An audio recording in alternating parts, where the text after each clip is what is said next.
মুহতারাম হাজিরিন, দুনিয়া অস্থায়ী, আখিরাত চিরস্থায়ী। আমরা সকলে আখিরাতের যাত্রী। কেউ আমরা দুনিয়ার বুকে চিরদিন থাকবো না। এই দুনিয়া ছেড়ে আমাদের চলে যেতে হবে। এমন এক জগতে আমাদের যেতে হবে যেই জগতের শুরু আছে কিন্তু শেষ নাই। শুরু আছে, শেষ নাই। সেই আখিরাতের যাত্রী আমরা। সেই আখিরাত হচ্ছে অনন্তকালের জগৎ, চিরস্থায়ী জগৎ। সেই চিরস্থায়ী জগৎ আল্লাহ রাব্বুল আলামিন দুই পর্যায়ের স্থান তৈরি করে রেখেছেন। সুখের স্থান বেহেশত, দুঃখের স্থান দোজখ। দোজখ থেকে মুক্তি পাওয়া, এটা হলো আসল মুক্তি। দোজখ থেকে মুক্তি পাওয়া কি আসল মুক্তি। জিকির করুন আল্লাহ আল্লাহ আল্লাহ আল্লাহ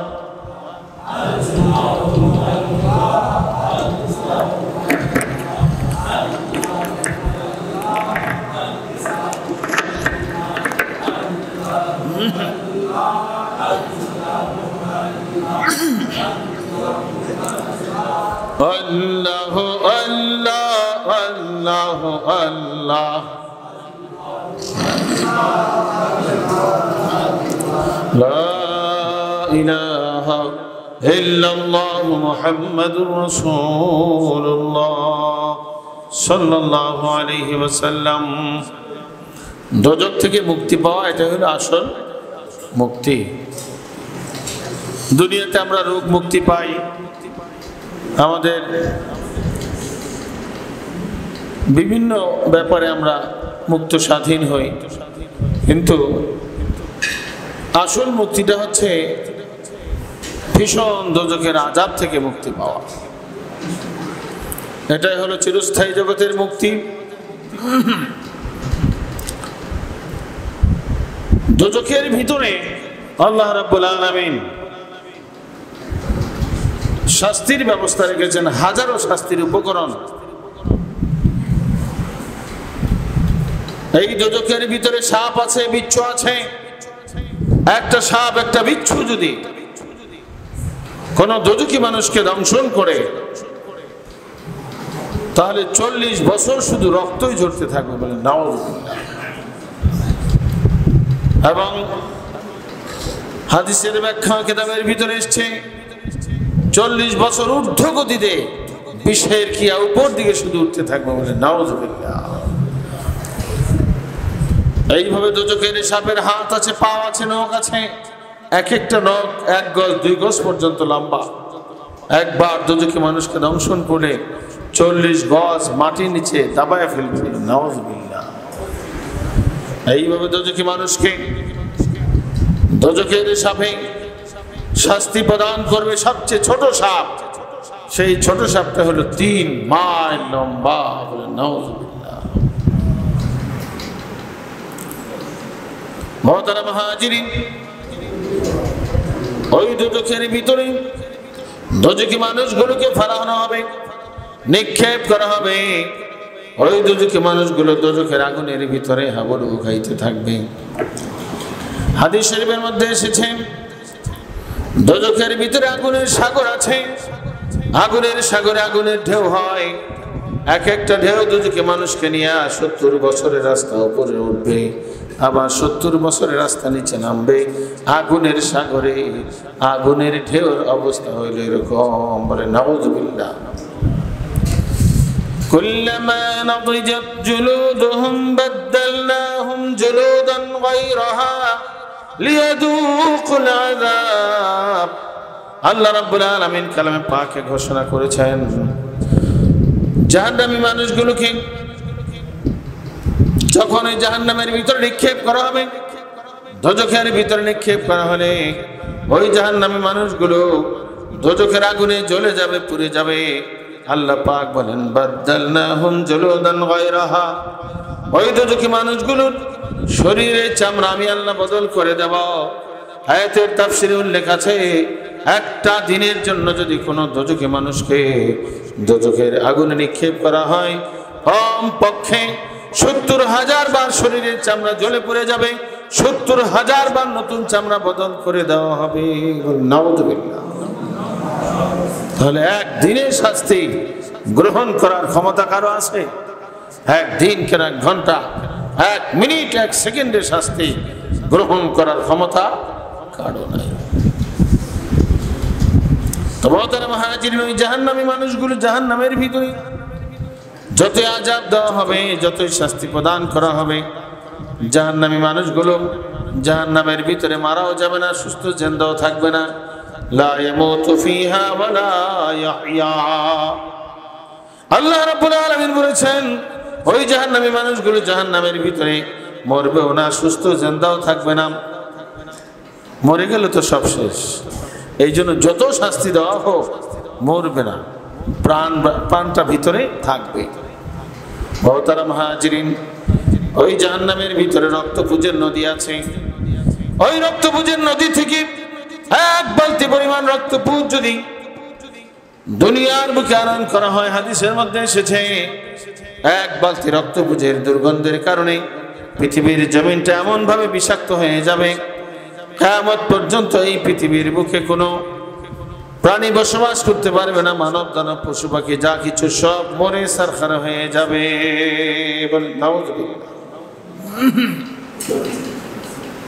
এক বালতি রক্তপুঞ্জ পচা দুর্গন্ধের যদি অবস্থা হয়, তাহলে যে রক্তপুঞ্জের নদী আছে সেই রক্তপুঞ্জের নদীর অবস্থা কি হবে? লা ইয়াযুকুনা ফিহা বারদান ওয়ালা শারাবান ইল্লা হামিমান ওয়া গাসসাকা। আল্লাহ রাব্বুল আলামিন কালামে পাকে ঘোষণা করেছেন ওই জাহান্নামী মানুষগুলো জাহান্নামের ভিতরে কোনো ঠান্ডা বা সুপেয় তারা পাবে না, পান করার মতো কোনো বস্তু তারা পাবে না, এবং ঠান্ডাও তারা সেখানে পাবে না। ইল্লা হামিমান ওয়া গাসসাকা। তবে সেখানে তারা পাবে উত্তপ্ত ফুটন্ত টকবগে গরম পানি। নাউযুবিল্লাহ। গাসসাক এবং দোজখীদের শরীর থেকে নির্গত রক্তপুঞ্জ সেখানে তারা পান করবে, সেগুলো তাদেরকে পান করানো হবে। বলে নাউযুবিল্লাহ। মুহতারাম মুহাজিরিন ওইভাবে জাহান্নামের ভিতরে এমন ঠান্ডা বাতাস, যেই বাতাস শরীরের কোন সাইডে যদি লাগে, কোন এক পাশে লাগে, জাহান্নামী মানুষগুলোর এক পাশে লাগবে, সঙ্গে সঙ্গে ওই সাইড অবশ হয়ে যাবে। বলে নাউযুবিল্লাহ। এইভাবে জাহান্নামী মানুষগুলো কি জাহান্নামের ভিতরে হাজারো শাস্তির উপকরণের ভিতরে গ্রেফতার করা হবে। কঠিন আযাব গজবের ভিতরে জাহান্নামী মানুষগুলো গ্রেফতার হয়ে যাবে। ওই জাহান্নামী মানুষগুলো জাহান্নামের রক্তপুঞ্জের নদীতে হাবুডুবু খাইতে থাকবে। এইভাবে জাহান্নামী মানুষগুলো আগুনের সাগরে সাঁতার কাটতে থাকবে। এই সমস্ত শাস্তি আল্লাহ রাব্বুল আলামিন জাহান্নামী মানুষগুলোকে দান করবেন। এই জাহান্নামী মানুষগুলো দুনিয়ার জীবনে আল্লাহর বিধিবিধান পালন করার ব্যাপারে তারা গাফলাতি করেছে। নাউযুবিল্লাহ। আল্লাহর বিধান পরিপূর্ণ দিন, ঘোরার দিকে কয় ভাগ? আরো জোরে কয় ভাগ? আকায়েদ, তাসাউফ এবং ফিকহ। শিক্ষার ধার ধারে নাই, আমলের ধার ধারে নাই। সেই পূর্ণাঙ্গ দিনের শিক্ষক আখিরাতের হাদি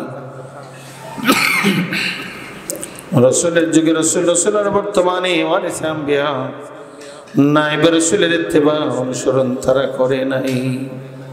যার জন্য ওই জাহান্নামী মানুষগুলোকে জাহান্নামের ভিতরে নিক্ষেপ করে হাজারো শাস্তির উপকরণের মাধ্যমে শাস্তি প্রদান করা হবে। বলে নাউযুবিল্লাহ। জিকির করো সুবহানাল্লাহ ওয়াল হামদ লা ইলাহা ইল্লাল্লাহ সুবহানাল্লাহ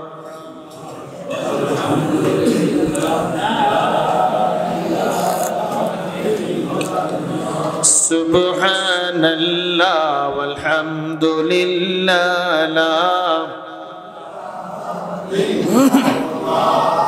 সুবহানাল্লাহ ওয়াল হামদুলিল্লাহ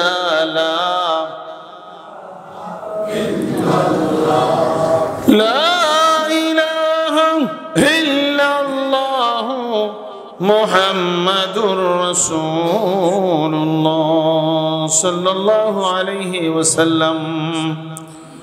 ওই জাহান্নামের ভয়াবহ আযাব থেকে মুক্তি পাওয়ার জন্য আল্লাহ রাব্বুল আলামিন কালামে পাকের বিভিন্ন জায়গায় বিভিন্ন ভাবে বর্ণনা করেছেন।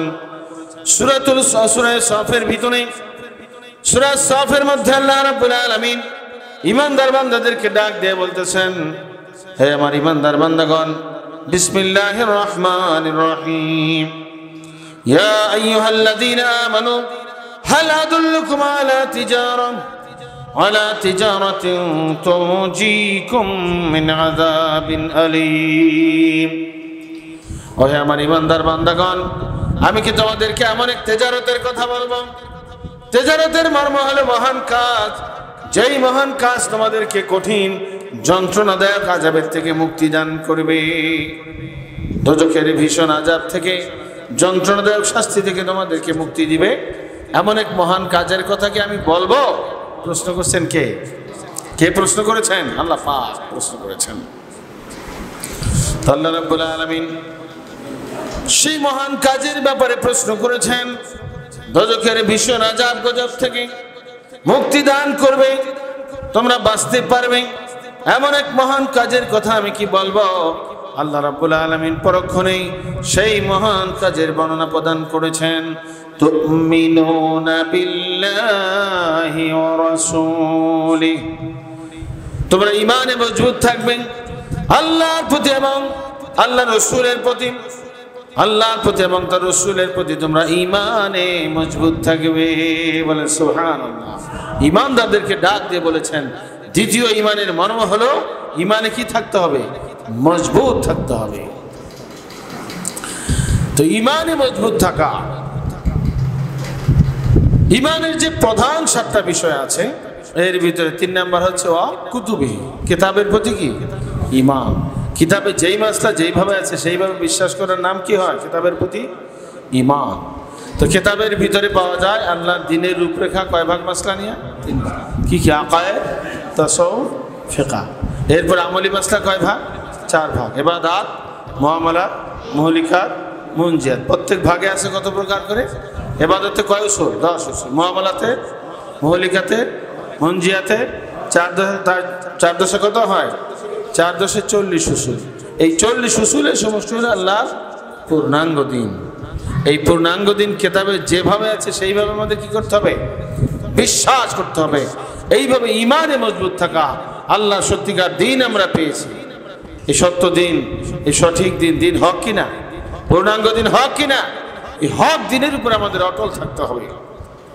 কোন আংশিক, কোন নাকেসের চক্রান্ত যেন এই হক দ্বীন থেকে, সত্য হাদিস থেকে আমাদের দূরে সরিয়ে না নিতে পারে। এই জন্য আমাদের ঈমানে কি থাকতে হবে? মজবুত থাকতে হবে। ওয়াতুজাহিদুনা ফি সাবিলিল্লাহ, আর তোমরা জিহাদ করবে আল্লাহর পথে পূর্ণাঙ্গ দ্বীন জারি কায়েমের জন্য। বিআমওয়ালিকুম ওয়া আনফুসিকুম, তোমাদের মালের দ্বারা এবং তোমাদের জানের দ্বারা, জান মাল দিয়ে তোমরা আল্লাহর পূর্ণাঙ্গ দ্বীন জারি কায়েমের জন্য তোমরা জিহাদ করবে, চেষ্টা সাধনা করবে। ঈমানে মজবুত থাকার পরে আল্লাহ পাক জিহাদ করার কথা বলছেন। জিহাদের অনেক ব্যাখ্যা, সেখানে জান মাল দিয়ে আল্লাহ পূর্ণাঙ্গ দ্বীনের জন্য কি করতে হবে? চেষ্টা সাধনা সংগ্রাম করতে হবে। এরপর আল্লাহ রাব্বুল আলামিন বলছেন, যালিকুম খায়রুল লাকুম ইন কুনতুম তা'লামুন,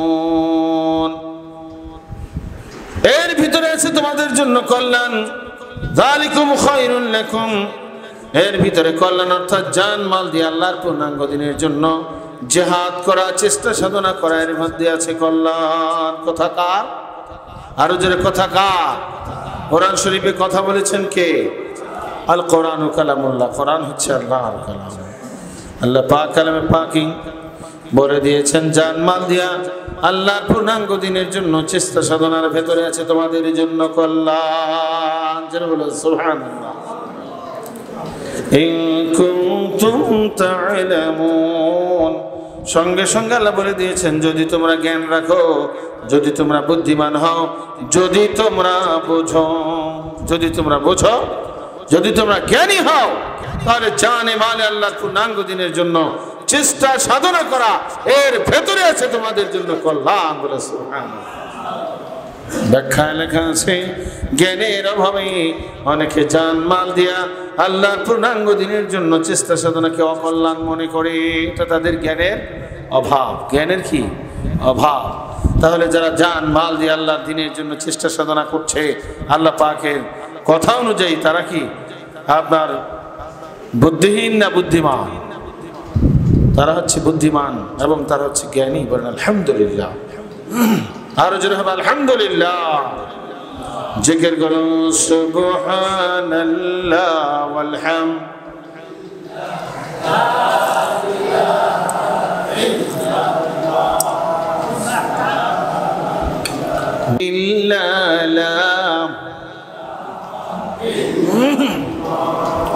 লা ইলাহা ইল্লাল্লাহ মুহাম্মাদুর রাসূলুল্লাহ সাল্লাল্লাহু আলাইহি ওয়াসাল্লাম। আল্লাহ পাক বলছেন, যারা জান মাল দিয়ে আল্লাহর দ্বীনের জন্য চেষ্টা সাধনা করে, সংগ্রাম করে, তারা হচ্ছে জ্ঞানী, তারা হচ্ছে বুদ্ধিমান। আবার বলুন আলহামদুলিল্লাহ। এরপর আল্লাহ রাব্বুল আলামিন বলে দিয়েছেন, জানে মালে আল্লাহর পূর্ণাঙ্গ দিনের জন্য যারা চেষ্টা সাধনা করবে, জান মাল দিয়ে যারা সাহায্য সহায়তা করবে আল্লাহর ধর্মের জন্য, আল্লাহ রাব্বুল আলামিন তাদের গুনাহ খাতা মাফ করে দিবেন। সুবহানাল্লাহ। ইয়াগফির লাকুম যুনুবাকুম ওয়া ইউদখিলকুম জান্নাতিন তাজরি মিন তাহতিহাল আনহার। আল্লাহ রাব্বুল আলামিন বলছেন, তিনি তোমাদের গুনাহ খাতা মাফ করে দিবেন এবং তোমাদেরকে এমন ভেস্তে প্রবেশ করাবেন, এমন জান্নাতে প্রবেশ করাবেন, যেই জান্নাতের তলদেশ দিয়া নহর জারি আছে। সুবহানাল্লাহ।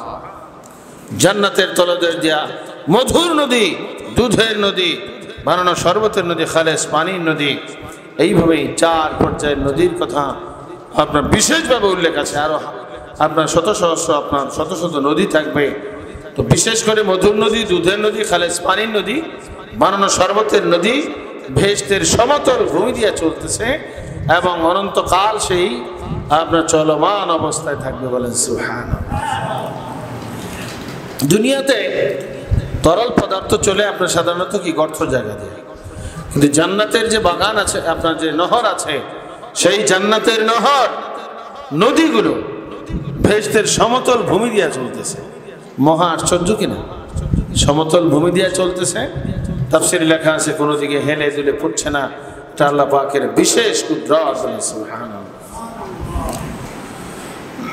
তো মোহতারাম মুহাজিরিন, এই যে নদী, এই নদীর ভিতরে দুধ আছে, মধু আছে, বানানো শরবত আছে, খালেস পানি আছে। কোনোদিন এইগুলো আপনার গান্দা হবে না, বাসি হবে না, পচবে না এবং টাটকা অবস্থায় ফেরেশতা বান্দাদের জন্য স্বাস্থ্যের উপযোগী করে আল্লাহ রাব্বুল আলামিন চিরস্থায়ীভাবে সেই ব্যবস্থা আল্লাহ পাক করে রেখে দিয়েছেন। সুবহানাল্লাহ। স্বাস্থ্যের জন্য উপযোগী করে আল্লাহ পাক সেই নহর প্রবাহমান রেখেছেন এবং এগুলো টাটকা অবস্থায় সবসময় বিরাজমান রয়েছে। যারা বলেন সুবহানাল্লাহ। মুহতারাম মুহাজিরিন, আল্লাহ রাব্বুল আলামিন এমন জান্নাত আমাদেরকে দান করবেন, যেই জান্নাত হবে চিরস্থায়ী। এটা কোনো অস্থায়ী জান্নাত হবে না। দুনিয়াতে আপনি বাড়ি গাড়ি করতে পারেন, অনেক টাকা পয়সার মালিক হতে পারেন, এটার কোনো গ্যারান্টি নেই। আজকে আপনি 10 তলা বিল্ডিং এর মালিক, কালকে নাও থাকতে পারেন। কি কথা ঠিক কিনা? মারা গেলে, আমি মারা গেলে কোনো টাকা পয়সা, ধন সম্পদ, কোনো কিছু আপনার আমার সঙ্গে যাবে? দুনিয়ার বাড়ি ঘর, টাকা পয়সা, ধন সম্পদ সব দুনিয়ায় পড়ে থাকবে। এটা হচ্ছে অস্থায়ী। দুনিয়ার জায়গা জমি বাড়িঘর চিরস্থায়ী না অস্থায়ী?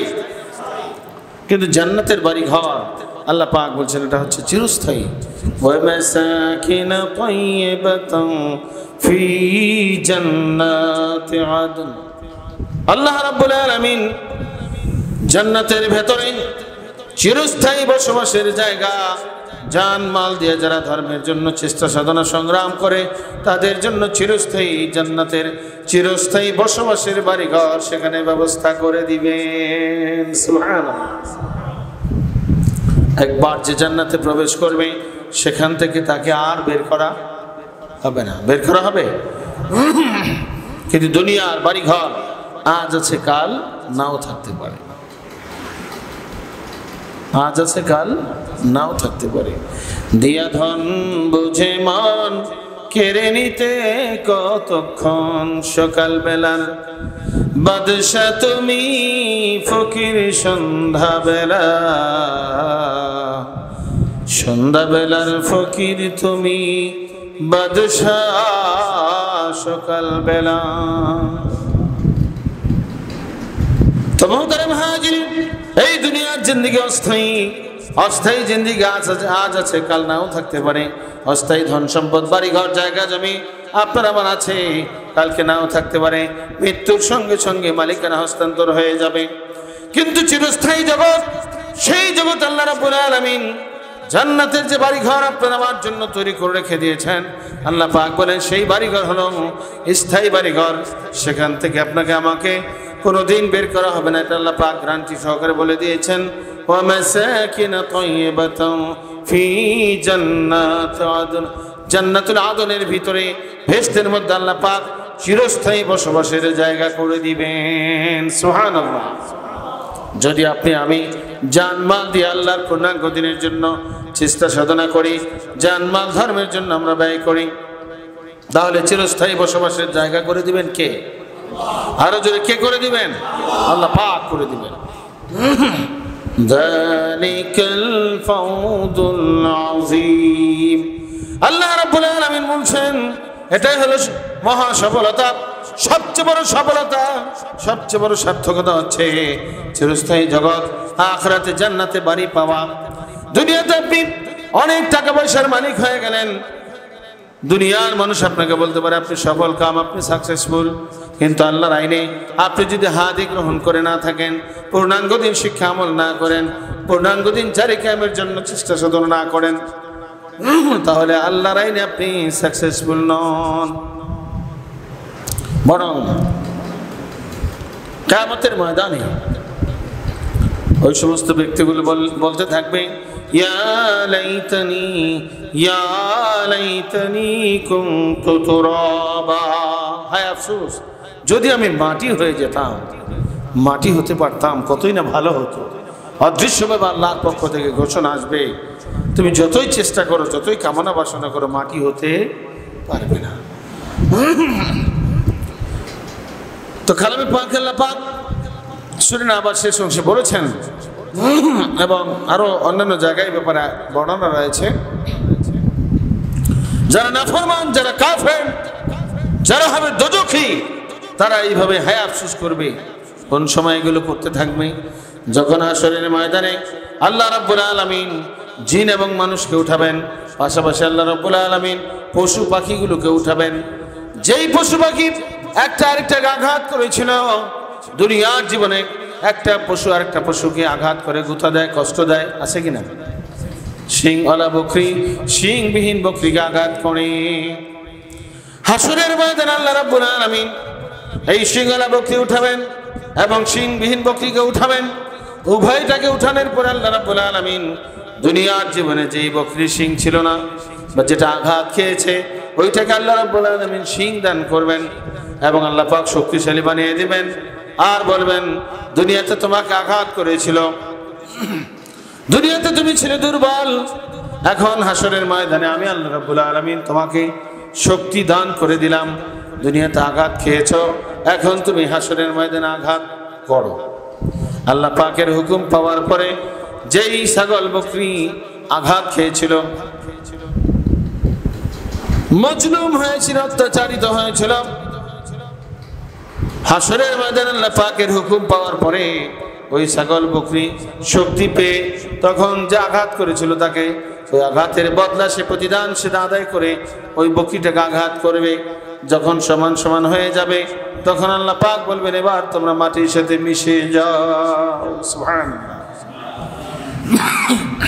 মাটির সাথে মিশে যাবে।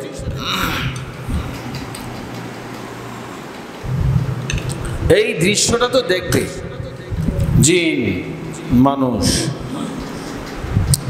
এই দৃশ্য কি তারা দেখবে। এইভাবে পশু পাখি, ছাগল, ভেড়া, দুম্বা, উট, গরু ইত্যাদি আপনার প্রাণীকুলেরও বিচার হবে। বিচারের এক পর্যায়ে আল্লাহ পাক সবগুলোকে মাটির সাথে কি করবে? মিশিয়ে দিবে। এই দৃশ্য দেখার পরে দোজখী মানুষগুলো বলবে ইয়া লাইতানি কুনতু তুরাবা, হায় আফসোস যদি আমরা মাটি হয়ে যেতে পারি। মাটি হওয়ার জন্য আফসোস করতে থাকবে। অর্থাৎ তারা বলবে আমরা যদি মানুষ না হয়ে গরু, ছাগল, ভেড়া, দুম্বা, শিয়াল, কুকুর হয়েও জন্মগ্রহণ করতাম তাহলে কতই না ভালো ছিল। জান্নাত বেহেশত না পাই সমস্যা নাই, দোজখের কঠিন আযাব গজব তো আর ভোগ করা লাগতো না। এইভাবে তখন তারা আফসোস করবে। যারা কিয়ামতের ময়দানে মাটি হওয়ার জন্য, মাটির সাথে মিশে যাওয়ার জন্য আবেদন করবে, আফসোস করতে থাকবে, তাদের এই দুনিয়ার জীবনের কোনো দাম আছে? দুনিয়ার জিন্দেগির কোনো দাম আছে? দুনিয়ার জিন্দেগির কোনো দাম নাই। এই জন্য কিতাবের ভিতরে এসেছে যারা দুনিয়াতে আল্লাহর পক্ষের হাদি গ্রহণ করে না, বরং হাদির বিরুদ্ধাচরণ করেছে এবং পূর্ণাঙ্গ দিন শিক্ষা আমল করে নাই, বরং এর উল্টা করেছে, তারা চতুষ্পদ জানোয়ার বা এর চেয়ে আরো নিকৃষ্ট বলে নাউযুবিল্লাহ। কালামে পাকের ভিতরে এই পর্যায়ের আয়াত এসেছে উলাইকা কাল আনআম বাল হুম আযাল, এরা হলো চতুষ্পদ জানোয়ার, বরং এর চেয়ে আরো নিকৃষ্ট। চতুষ্পদ জানোয়ার এর চেয়ে নিকৃষ্ট। নিকৃষ্ট কেমনে একটু আগে বুঝতে পারছেন যে চতুষ্পদ জানোয়ার যেগুলো আছে এগুলোকে আল্লাহ মাটি বানায় দিবেন, মিশিয়ে দিবেন, কিন্তু কিয়ামতের ময়দানে ওই মানবরূপী যে চতুষ্পদ জানোয়ার এগুলো আল্লাহ পাক জাহান্নামের আগুনে নিক্ষেপ করে কঠিন শাস্তির ভিতরে তাদের গ্রেফতার করবেন। নাউযুবিল্লাহ। তাহলে তাদের জীবনের কোনো মূল্য আছে? কোনো মূল্য নাই। আর যারা আল্লাহর পক্ষের হাদি গ্রহণ করেছে, পূর্ণাঙ্গ দিন শিক্ষা আমল করেছে, রুহানি জিসমানি মালিবন্দি করেছে, আল্লাহ পাক তাদের সম্বন্ধে কোরআনুল কারীমের সূরাতুল বাকারার প্রথম রুকুর ভেতরে জানিয়ে দিয়েছেন উলাইকা আলা হুদাম মির রাব্বিহিম ওয়া উলাইকা হুমুল মুফলিহুন। আল্লাহু আকবার। উলাইকা আলা হুদাম মির রাব্বিহিম, এরাই তাদের প্রভুর পক্ষ থেকে হেদায়েতের উপরে। কিসের উপরে আছে? হেদায়েতের উপরে আছে, সিরাতুল মুস্তাকিমের উপরে আছে। বলেন আলহামদুলিল্লাহ। উলাইকা আলা হুদাম মির রাব্বিহিম ওয়া উলাইকা হুমুল মুফলিহুন, এবং এরাই হলো সফল কাম, এরাই হলো সাকসেসফুল। বলেন সুবহানাল্লাহ। এরা সফল যারা হাদি গ্রহণ করেছে, হাদির মাধ্যমে পূর্ণাঙ্গ দিন শিক্ষা আমল করেছে, রুহানি জিসমানি এবং মালিবন্দি করেছে। রুহানি জিসমানি মালিবন্দির বর্ণনা আপনার সূরাতুল বাকারার প্রথম রুকুতে এসেছে এবং এর পরে আল্লাহ পাক এই কথাগুলো বলে দিয়েছেন। তো এইবার এখানে দেখা যায় যারা রুহানি জিসমানি মালিবন্দি করেছে তারা সফল কাম।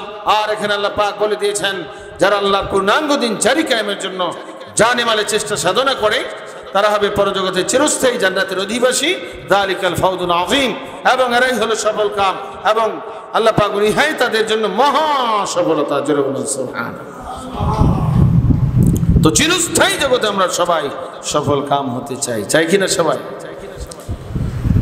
চিরস্থায়ী জগতে সফল কাম হওয়ার জন্য অবশ্যই আমাদের কি জান মাল দিয়ে ধর্মের জন্য চেষ্টা সাধনা সংগ্রাম জিহাদ করতে হবে, তাহলে এই পরজগতে আমরা সফল কাম হতে পারবো। আর আল্লাহ পাক বলেন আরো খুশির খবর অবখরা তুহিব্বুনাহা নাসরুম মিনাল্লাহি ওয়া ফাতহুন করিব। আল্লাহু আকবার। আল্লাহ পাক বলেন আর একটা জিনিস, তোমরা যেই বিষয়টা মহব্বত করো, পছন্দ করো, সেই বিষয় তোমাদের জন্য আসবে যদি তোমরা ধর্মের জন্য, দিন জারি কায়েমের জন্য জান মাল দিয়ে চেষ্টা সাধনা সাহায্য সহায়তা করো, সংগ্রাম জিহাদ করো, তাহলে যেই বিষয় তোমরা মহব্বত করো আর একটা খুশির বিষয় তোমাদের জন্য অপেক্ষা করছে, নাসরুম মিনাল্লাহ, আল্লাহর পক্ষে সাহায্য। বলে সুবহানাল্লাহ। আল্লাহর সাহায্য আসুক এটা আমরা চাই কিনা? আল্লাহর সাহায্য আসুক এটা আমরা চাই। আল্লাহর সাহায্য না আসলে দুনিয়াতে কোনোভাবেই ইমানদার বান্দারা সাকসেসফুল হতে পারে না। আল্লাহর সাহায্য যখন আসবে তখন আল্লাহ রাব্বুল আলামিন বিজয় দান করবেন ইমানদার বান্দাদেরকে। ফাতহু করিব, আল্লাহ পাক বলেন আরো একটা বিষয় তোমাদের জন্য আসবে, নিকটস্থ বিজয় চলে আসবে তোমাদের জন্য। ওয়াবাশশিরিল মুমিনিন, আল্লাহ পাক বলেন হে নবী আপনি ইমানদার বান্দাদেরকে এই সুসংবাদ জানাইয়া দিন। সুবহানাল্লাহ। আল্লাহর ধর্মের জন্য যদি আমরা জান মাল দিয়া চেষ্টা সাধনা সাহায্য সহযোগিতা করি তাহলে আল্লাহর সাহায্য আমাদের জন্য আসবে এবং নিকটস্থ বিজয় আমাদের জন্য অপেক্ষা করছে, এবং এটা আমাদের জন্য মহা সুসংবাদ। আলহামদুলিল্লাহ।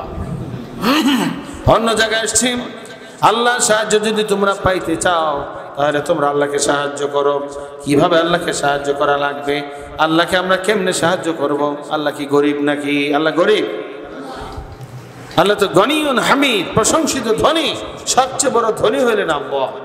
কিন্তু আল্লাহ বলছেন আমাকে যদি তোমরা যদি আমাকে সাহায্য করো, ইন তানসুরুল্লাহ ইয়ানসুরুকুম, আল্লাহকে যদি তোমরা সাহায্য করো তাহলে আল্লাহ পাক তোমাদেরকে সাহায্য করবেন। এখন প্রশ্ন হলো আল্লাহকে আমরা কেমনে সাহায্য করব?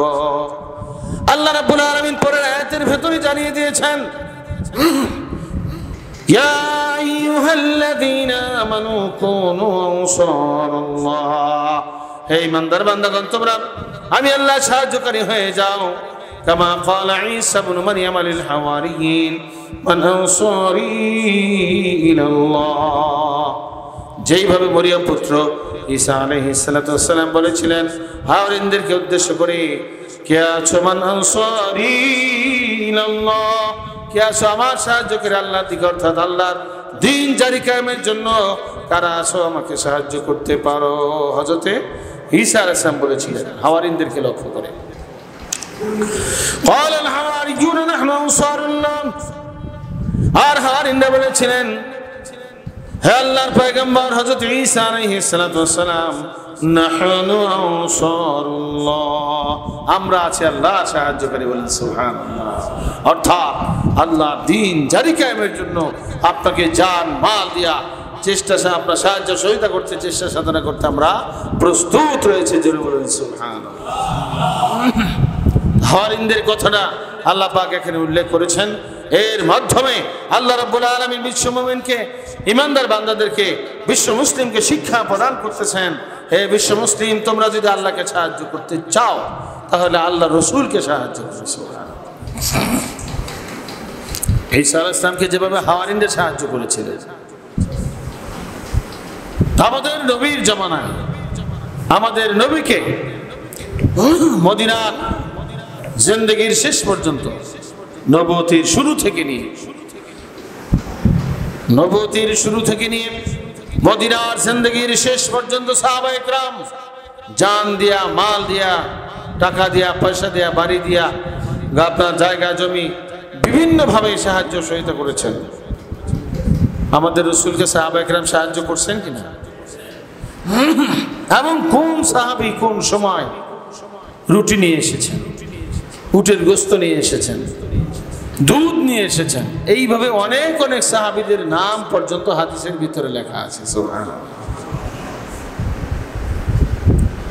আর মদিনার যে সাহাবায়ে কেরাম ছিলেন ওনাদের উপাধি কি? আনসার। ওনাদের উপাধি কি? আনসার অর্থ কি? সাহায্য। আনসার অর্থ কি? সাহায্যকারী। কিভাবে সাহায্য করেছিলেন বা কি পরিমাণ সাহায্য করলে পরে তাদের উপাধি হয়ে যেতে পারে আনসার। মদিনাবাসী প্রথম বছর 6 জন, পরের বছর 12 জন, পরের বছর 72 জন, আল্লাহ রাসূল সাল্লাল্লাহু আলাইহি ওয়াসাল্লামের কাছে মক্কায় হজ করার সময় এসে তারা গোপনে গোপনে ইসলাম কবুল করেছিলেন। সুবহানাল্লাহ।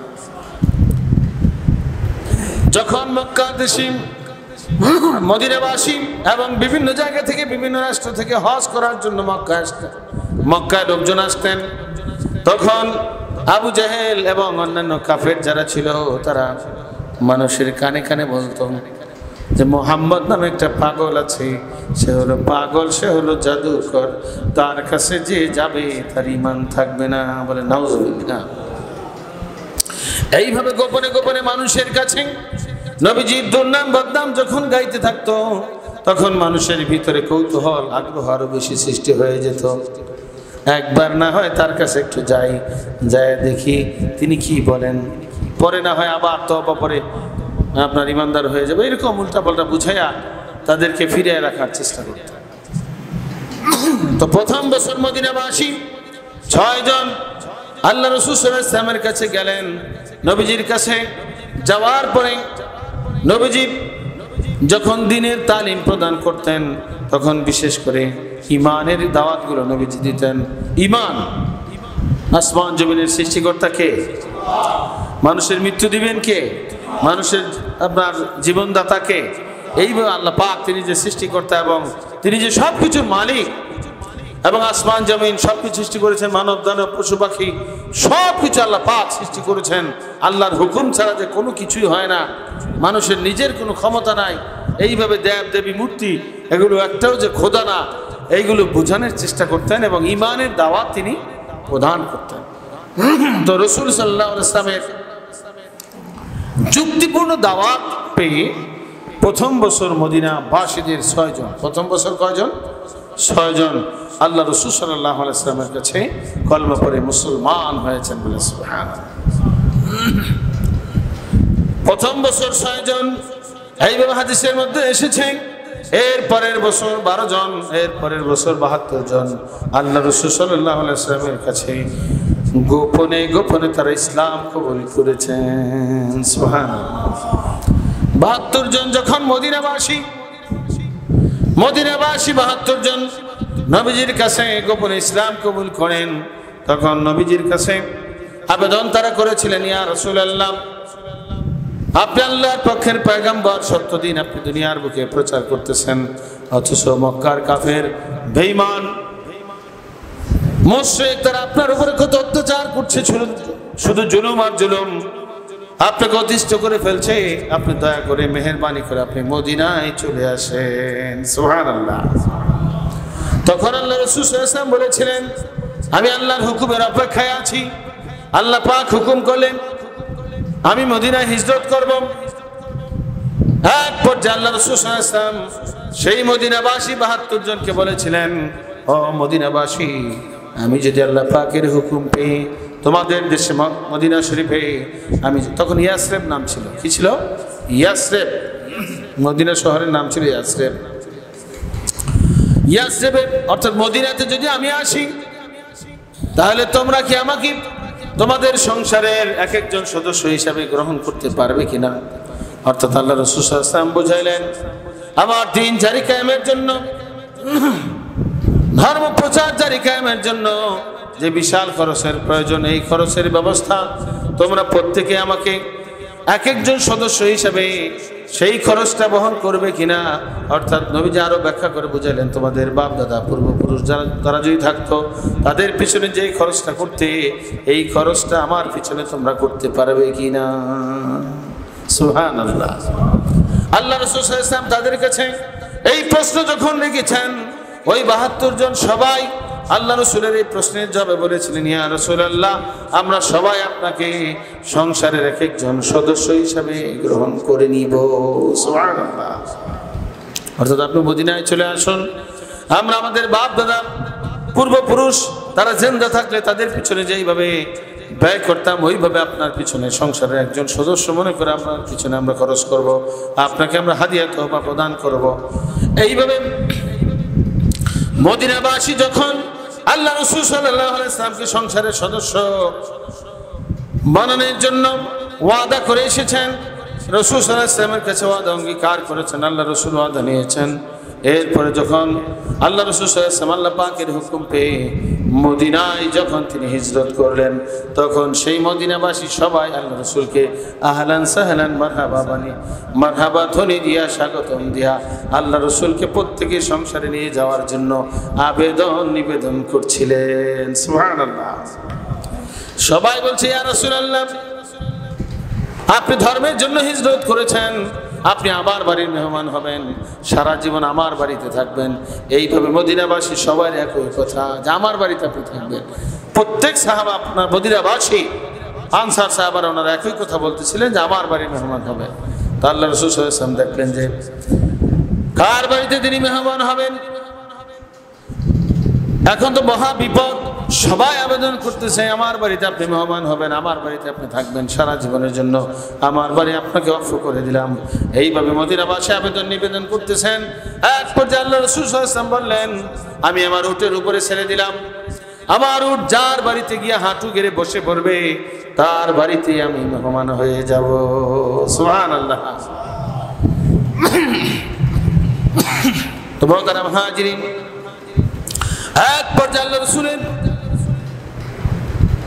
যেই উটের উপরে আল্লাহ রাসূল সাল্লাল্লাহু আলাইহি ওয়াসাল্লাম আরোহণ করা অবস্থায় ছিলেন, হিজরত করেছিলেন, সেই উট হযরত আবু আইয়ুব আনসারী রাদিয়াল্লাহু তাআলা আনহুর বাড়িতে গিয়ে হাঁটু গেড়ে তিনি বসে পড়লেন। সুবহানাল্লাহ।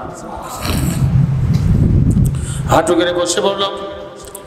উট যখন হাঁটু গেড়ে বসে পড়ল, হযরত আবু আইয়ুব আনসারী রাদিয়াল্লাহু তাআলা আনহু তিনি বাড়ির ভিতর থেকে আল্লাহ রাসূলের অনুমতি নিয়ে বলেন, ইয়া রাসূলুল্লাহ, আমি বাড়ির ভিতরে যাব, আসবো। অন্যান্য সাহাবায়ে কেরাম সবার আশা যখন ভঙ্গ হয়ে গেল, সবার তো আবেদন নিবেদন ছিল আমার বাড়ির মেহমান হবেন। তো দেখা যায় হযরত আবু আইয়ুব আনসারী রাদিয়াল্লাহু তাআলা আনহুর বাড়িতে গিয়ে আল্লাহ রাসূলের উট বসে পড়েছে। এই অবস্থায় আবু আইয়ুব আনসারী রাদিয়াল্লাহু তাআলা আনহু তিনি বাড়ির ভিতর থেকে চ্যাপ্টা একটা পাথর নিয়ে এসেছেন। ওনার পিতা এইভাবে আবু আইয়ুব আনসারী রাদিয়াল্লাহু পিতা এইভাবে 7 পুরুষ আগে যিনি এই বাড়ির মালিক ছিলেন, তিনার হাতে লিখিত খোদাই করা লেখা। সুবহানাল্লাহ। সেখানে কি লেখা ছিল? তিনি লিখেছেন, জামিয়াত পূর্বের আসমানি কিতাবে বিভিন্ন আলামত লক্ষণ আমি দেখতে পাইতেছি। আখেরি জামানার যিনি পয়গম্বর হবেন, সেই পয়গম্বর আখেরি জামানার পয়গম্বর যিনি হবেন, তিনি তার মাতৃভূমি থেকে হিজরত করে এই দেশে আসবেন। এবং আমি লক্ষণ আলামতে যা পাচ্ছি, আলামত লক্ষণে যা পাচ্ছি, তিনি এই ইয়াসরিবে আসবেন এবং তিনি আমার বাড়ির মেহমান হবেন। সুবহানাল্লাহ। কাজেই তিনি লিখেছেন যে আমার নাতিপুতি, ছেলে সন্তান নাতিপুতি যার আমলে এই ঘটনা ঘটুক, তার প্রতি আমার বিশেষ ওসিয়ত, আল্লাহর পক্ষের পয়গম্বর, আখেরি জামানার পয়গম্বর, তাকে আমার পক্ষ থেকে সালাম বিনিময় করবে, আমার পক্ষ থেকে সালাম পৌঁছে দিবে, এবং আমি তার প্রতি গায়েবানা ঈমান আনয়ন করেছি সেটাও তাকে জানাইয়া দিবে। সুবহানাল্লাহ। এবং তোমরা যার আমলে ঘটনা ঘটুক, আমার বিশেষ ওসিয়ত, জান মাল দিয়া সর্বতভাবে তার খেদমত করবে। এই পর্যায়ের লেখা ছিল চ্যাপ্টা পাথরের ভিতরে। এই লেখা দেখার পরে অন্যান্য সাহাবায়ে কেরাম সবাই বুঝতে পেরেছেন যেটা আল্লাহর পক্ষ থেকে বহু আগেই ফয়সালা হয়ে আছে। সুবহানাল্লাহ। হযরত আবু আইয়ুব আনসারী রাদিয়াল্লাহু তাআলা আনহুর বাড়িতে আল্লাহ রাসূল সাল্লাল্লাহু আলাইহি ওয়াসাল্লাম যে মেহমান হবেন, এটা আল্লাহর পক্ষ থেকে বহু আগে কি ফয়সালা হয়ে আছে। জোরে বলুন সুবহানাল্লাহ। কাজেই সবাই আশা ভঙ্গ হইলেও কেউ মন খারাপ করেন না, যেটা আল্লাহর পক্ষের ফয়সালা। হযরত আবু আইয়ুব আনসারী রাদিয়াল্লাহু তাআলা আনহুর বাড়িতে আল্লাহ রাসূল সাল্লাল্লাহু আলাইহি ওয়াসাল্লাম প্রথম দিন নিচতলায় ছিলেন। আবু আইয়ুব আনসারী রাদিয়াল্লাহু তাআলা আনহুর বাড়িটা ছিল দোতলা। আবু আইয়ুব আনসারী রাদিয়াল্লাহু তাআলা আনহু দোতলায় ছিলেন।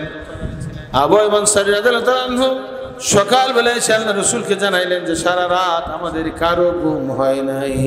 সুবহানাল্লাহ। কেন ঘুম হয় নাই? নবীজিকে জানাইলেন, দো জাহানের সর্দার সাইয়্যিদুল মুরসালিন, যিনি সর্বশ্রেষ্ঠ পয়গম্বর, তিনি আছেন নিচতলায় আর আমরা আছি দোতলায়, এটা তো বেয়াদবি হয়ে যায়। এই জন্য আমাদের কারো ঘুম হয় নাই। ইয়া রাসূলুল্লাহ, দয়া করে মেহেরবানি করে আপনি দোতলায় থাকবেন, আমরা থাকবো নিচতলায়। সুবহানাল্লাহ। এইভাবে কয়েকদিন যাওয়ার পরে নবীজি দেখলেন যে নবীজির কাছে অনেক বৃদ্ধ মানুষ আসে, কাজেই দোতলায় তাদের জন্য উঠানামা করা। আগের মতো, আগের যুগে তো এরকম সিঁড়ি ছিল না, এরকম যে সহজ উপায় ছিল, এত সহজ ছিল না। কাজেই নবীজি বললেন, হে আবু আইয়ুব আনসারী, তুমি তোমার আদব রক্ষা করেছ, তুমি যেইভাবে তোমার আদব রক্ষা করা প্রয়োজন ছিল সেটা তুমি প্রদর্শন করেছ। কাজে আমার জন্য নিচতলাটাই হচ্ছে উত্তম। আমার কাছে অনেক বৃদ্ধ সাহাবারা আসে, দেখা সাক্ষাৎ করার জন্য সে দোতলায়, তাদের জন্য ওঠাটা কষ্ট হয়ে যায় এবং নবীজির জন্য এটা অনেক কষ্ট। কাজেই তিনি বললেন যে আমি নিচতলায় থাকবো, তোমরা তোমাদের পরিবার নিয়ে তোমরা থাকবে দোতলায়, তুমি তোমার আদব রক্ষা করেছ। এইভাবে নবীজি বোঝানোর পরে আবু আইয়ুব আনসারী রাদিয়াল্লাহু তাআলা পুনরায় রাজি হলেন। আবার ওনারা দোতলায় ছিলেন। সারা জীবনের জন্য তিনি ওনার বাড়িকে অক্ষ করে দিয়েছিলেন। কিন্তু আল্লাহ রাসূল সাল্লাল্লাহু আলাইহি ওয়াসাল্লাম দেখলেন যে যতই হোক এটা তো পরের বাড়ি। হযরত আবু বকর সিদ্দিক রাদিয়াল্লাহু তাআলা উনিও এই চিন্তাটা করলেন যে আল্লাহ রাসূল সাল্লাল্লাহু আলাইহি ওয়াসাল্লামকে একটা স্বাধীন বাড়ি কিভাবে করে দেওয়া যায়। তখন মসজিদে নববী যেখানে আছে সেইখানে হযরত আবু বকর সিদ্দিক রাদিয়াল্লাহু তাআলা আর একজন আনসার সাহাবী মিলে মদিনা মক্কা থেকে স্বর্ণ মুদ্রা ইত্যাদি এনে দিয়ে হযরত আবু বকর সিদ্দিক রাদিয়াল্লাহু তাআলা একজন আনসার সাহাবীকে নিয়ে আল্লাহ রাসূল সাল্লাল্লাহু আলাইহি ওয়াসাল্লামের জন্য আলাদাভাবে স্বাধীন একটা জায়গা ক্রয় করে দিলেন। সুবহানাল্লাহ। সেই মসজিদে নববী, যেই জায়গায় আল্লাহ রাসূল সাল্লাল্লাহু আলাইহি ওয়াসাল্লামের রওজা মুবারক রয়েছে, সেখানে স্বাধীনভাবে আল্লাহ রাসূল সাল্লাল্লাহু আলাইহি ওয়াসাল্লামের জন্য জায়গা ক্রয় করে দিয়েছিলেন। জোরে বলুন সুবহানাল্লাহ। তো মুহতারাম মুহাজিরিন, এই ঘটনা থেকে আমাদের জন্য অনেক উপদেশ আছে। মদিনার যে সাহাবায়ে কেরাম 72 জন সাহাবী আল্লাহ রাসূল সাল্লাল্লাহু আলাইহি ওয়াসাল্লাম আল্লাহ রাসূল সাল্লাল্লাহু আলাইহি ওয়াসাল্লামকে সংসারের সদস্য হিসেবে গ্রহণ করে নিয়ে খরচপাতির জন্য ওয়াদা করে এসেছিলেন। সেই ওয়াদা অনুযায়ী প্রত্যেকেই আল্লাহ রাসূল সাল্লাল্লাহু আলাইহি ওয়াসাল্লামের কাছে এক একজন সদস্যের পিছনে যাহা ব্যয় হয় সেই পরিমাণ খরচ আল্লাহ রাসূল সাল্লাল্লাহু আলাইহি ওয়াসাল্লামের হাতে তারা প্রদান করেছেন। সুবহানাল্লাহ। এইভাবে দেখা যায় পরবর্তীতে আরো শত শত হাজার হাজার মুসলমান যখন আল্লাহ রাসূল সাল্লাল্লাহু আলাইহি ওয়াসাল্লামের কাছে বায়াত গ্রহণ করেছেন, হাজার হাজার পরিবার থেকে আল্লাহ রাসূল সাল্লাল্লাহু আলাইহি ওয়াসাল্লামের কাছে এক একজন সদস্যের খরচ এসেছে। তখন দেখা গেছে শেষ জীবন আল্লাহ রাসূল সাল্লাল্লাহু আলাইহি ওয়াসাল্লাম একাই 100 উট তিনি কুরবানি করেছিলেন। জোরে বলুন সুবহানাল্লাহ। 100 উট তিনি কুরবানি করেছিলেন। এইভাবে 9 বিবির 9 সংসারের খরচ বছরের শুরুতেই আল্লাহ রাসূল সাল্লাল্লাহু আলাইহি ওয়াসাল্লাম প্রদান করে দিতেন। এর মাধ্যমে আমাদের জন্য অনেক অনেক উপদেশ, অনেক অনেক শিক্ষা। আল্লাহ রাসূল সাল্লাল্লাহু আলাইহি ওয়াসাল্লাম যদি বিবি সাহেবদের ভরণ পোষণের জন্য, বিশেষ করে বাজার সদাই করার জন্য প্রতিদিন যদি বাজারে যাওয়া লাগতো, তাহলে আল্লাহ রাসূল সাল্লাল্লাহু আলাইহি ওয়াসাল্লামের জন্য দিন প্রচার জারি কায়েমটা অনেক কষ্ট হয়ে যেত, অনেক ঝামেলা পোহাতে হতো। এই জন্য আল্লাহ রাসূল সাল্লাল্লাহু আলাইহি ওয়াসাল্লাম 9 বিবির 9 সংসারের খরচ বছরের শুরুতেই দিয়ে দিতেন, যেন ধর্ম জারি কায়েম করতে গিয়ে নবীজির ঝামেলা পোহাতে না হয়। স্বাধীনভাবে আপনার নির্দ্বিধায় যেন ধর্ম প্রচারের জন্য আল্লাহ রাসূল সাল্লাল্লাহু আলাইহি ওয়াসাল্লাম যেন সময় বেশি ব্যয় করতে পারেন, এই ব্যবস্থাটা তিনি তখন করেছিলেন। তো মুহতারাম মুহাজিরিন,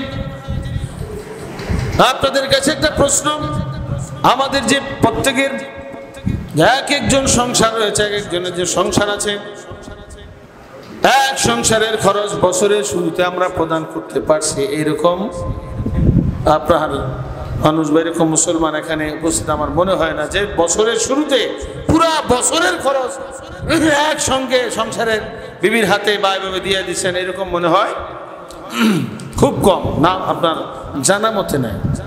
তাহলে আল্লাহ রাসূল সাল্লাল্লাহু আলাইহি ওয়াসাল্লামকে আল্লাহ রাব্বুল আলামিন সেই মদিনাবাসী আনসার সাহাবা এবং অন্যান্য মক্কা শরীফে হিজরতকারী সহ অন্যান্য মুসলমানদের সহযোগিতায় যেইভাবে আল্লাহ পাক আপনার দলিলের শক্তির সাথে, ইলমের শক্তির সাথে আর্থিক শক্তি আল্লাহ পাক দান করেছিলেন, যার বদৌলতে আল্লাহ রাসূল সাল্লাল্লাহু আলাইহি ওয়াসাল্লাম 9 বিবির 9 সংসারের পুরো বছরের খরচ তাদেরকে একসঙ্গে দিয়ে দিয়েছেন বলে সুবহানাল্লাহ। এইভাবে 100 দূর তিনি কুরবানি করেছেন। এর মাধ্যমে কিয়ামত পর্যন্ত শিক্ষা রয়েছে। যুগের যিনি হাদি হবেন, যিনি আপনার দিন প্রচার জারি কায়েমের জন্য ধারক বাহক, জামানার হাদি, আপনার দিন প্রচার জারি কায়েমের জন্য ওনার হাতকে শক্তিশালী করার জন্য মদিনার সাহাবায়ে কেরামদের তরিকায় আমাদেরকেও জানে মালে হাদির সাহায্যকারী হয়ে যেতে হবে। এমনকি আমাদের চেষ্টা করতে হবে অন্তত সংসারের একজন সদস্য হাদিকে মনে করে আমরা রোজগার ফান্ড দেই, আপনার ফসল ফান্ড ইত্যাদি মুস্তি ফান্ড প্রদান করেন না, অনেক আপনার শিক্ষার্থীরা প্রদান করেন, যেন বছরে আপনার হাদির কাছে যে খরচটা যাবে একজন সদস্যের খরচটা যেন হাদির আপনার দায়িত্বে চলে যায়, এইরকম ভাবে একটা মোটামুটি হিসাব করে হাদির দায়িত্বে প্রদান করা দরকার। তাহলে এর মাধ্যমে হাদির নায়েব রাসূলের দ্বীন প্রচার জারি কায়েম করা অনেক কি হয়ে যাবে, সহজ হয়ে যাবে। আল্লাহ পাক সকলকে এই সমস্ত বিষয় বোঝার, শিক্ষা আমল করার তৌফিক এনায়েত করুন। সকল বলুন আল্লাহুম্মা আমিন। জিকির করুন আল্লাহু আল্লাহ লা ইলাহা ইল্লাল্লাহু মুহাম্মাদুর রাসূলুল্লাহ সাল্লাল্লাহু মুহাম্মাদুর সাল্লাল্লাহু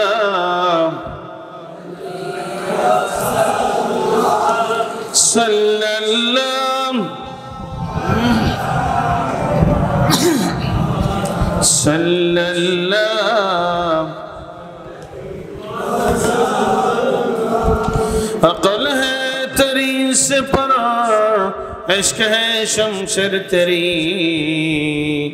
मेरे दरब से खिलाफत है जहांगीर तेरी सल्लल्लाहु अलैहि।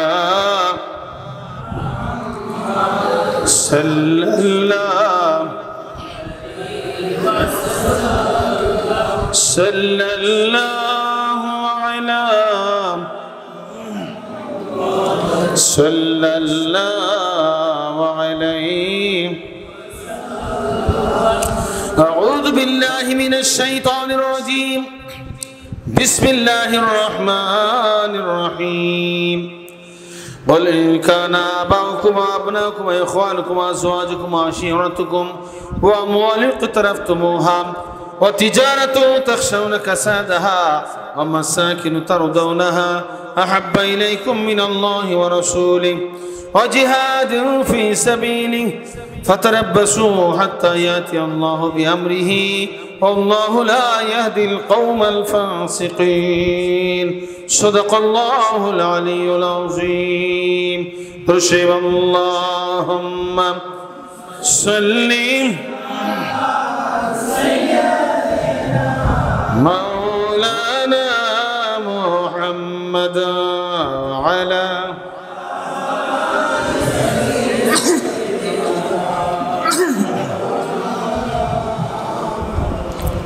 সূরা তাওবার 24 নম্বর আয়াতে স্পষ্ট ভাষায় আল্লাহ পাক ঘোষণা করে জানিয়ে দিয়েছেন, হে বিশ্বনবী বল, আপনি বলুন, আপনি ঘোষণা করুন, আপনি জানিয়ে দিন ঈমানদার বান্দাদেরকে, ইন কানা আবাউকুম, যদি হয় তাদের বাপ দাদা পূর্বপুরুষ, ওয়া আবনাউকুম এবং তাদের সন্তান সন্ততি, ওয়া ইখওয়ানুকুম এবং তাদের ভাই ব্রাদার, ওয়াজওয়াজুকুম এবং তাদের জোড়াসমূহ, স্বামীর পক্ষে স্ত্রী, স্ত্রীর পক্ষে স্বামী, ওয়া আশিরাতুকুম এবং তাদের অন্যান্য আত্মীয় স্বজন বংশাবলী, ওয়া আমওয়ালুন ইকতারাফতুমুহা এবং তাদের কামাই করা মাল সম্পদ, ওয়া তিজারাতু তাখশাউনা কাসাদাহা আর এবং তিজারত এবং ব্যবসা, যেই ব্যবসার মাল মন্দ হয়ে যাওয়ার ভয় তাদের অন্তরে আছে, ওয়া মাসাকিনু তারদাউনাহা আর তাদের পছন্দের বাড়ি ঘর।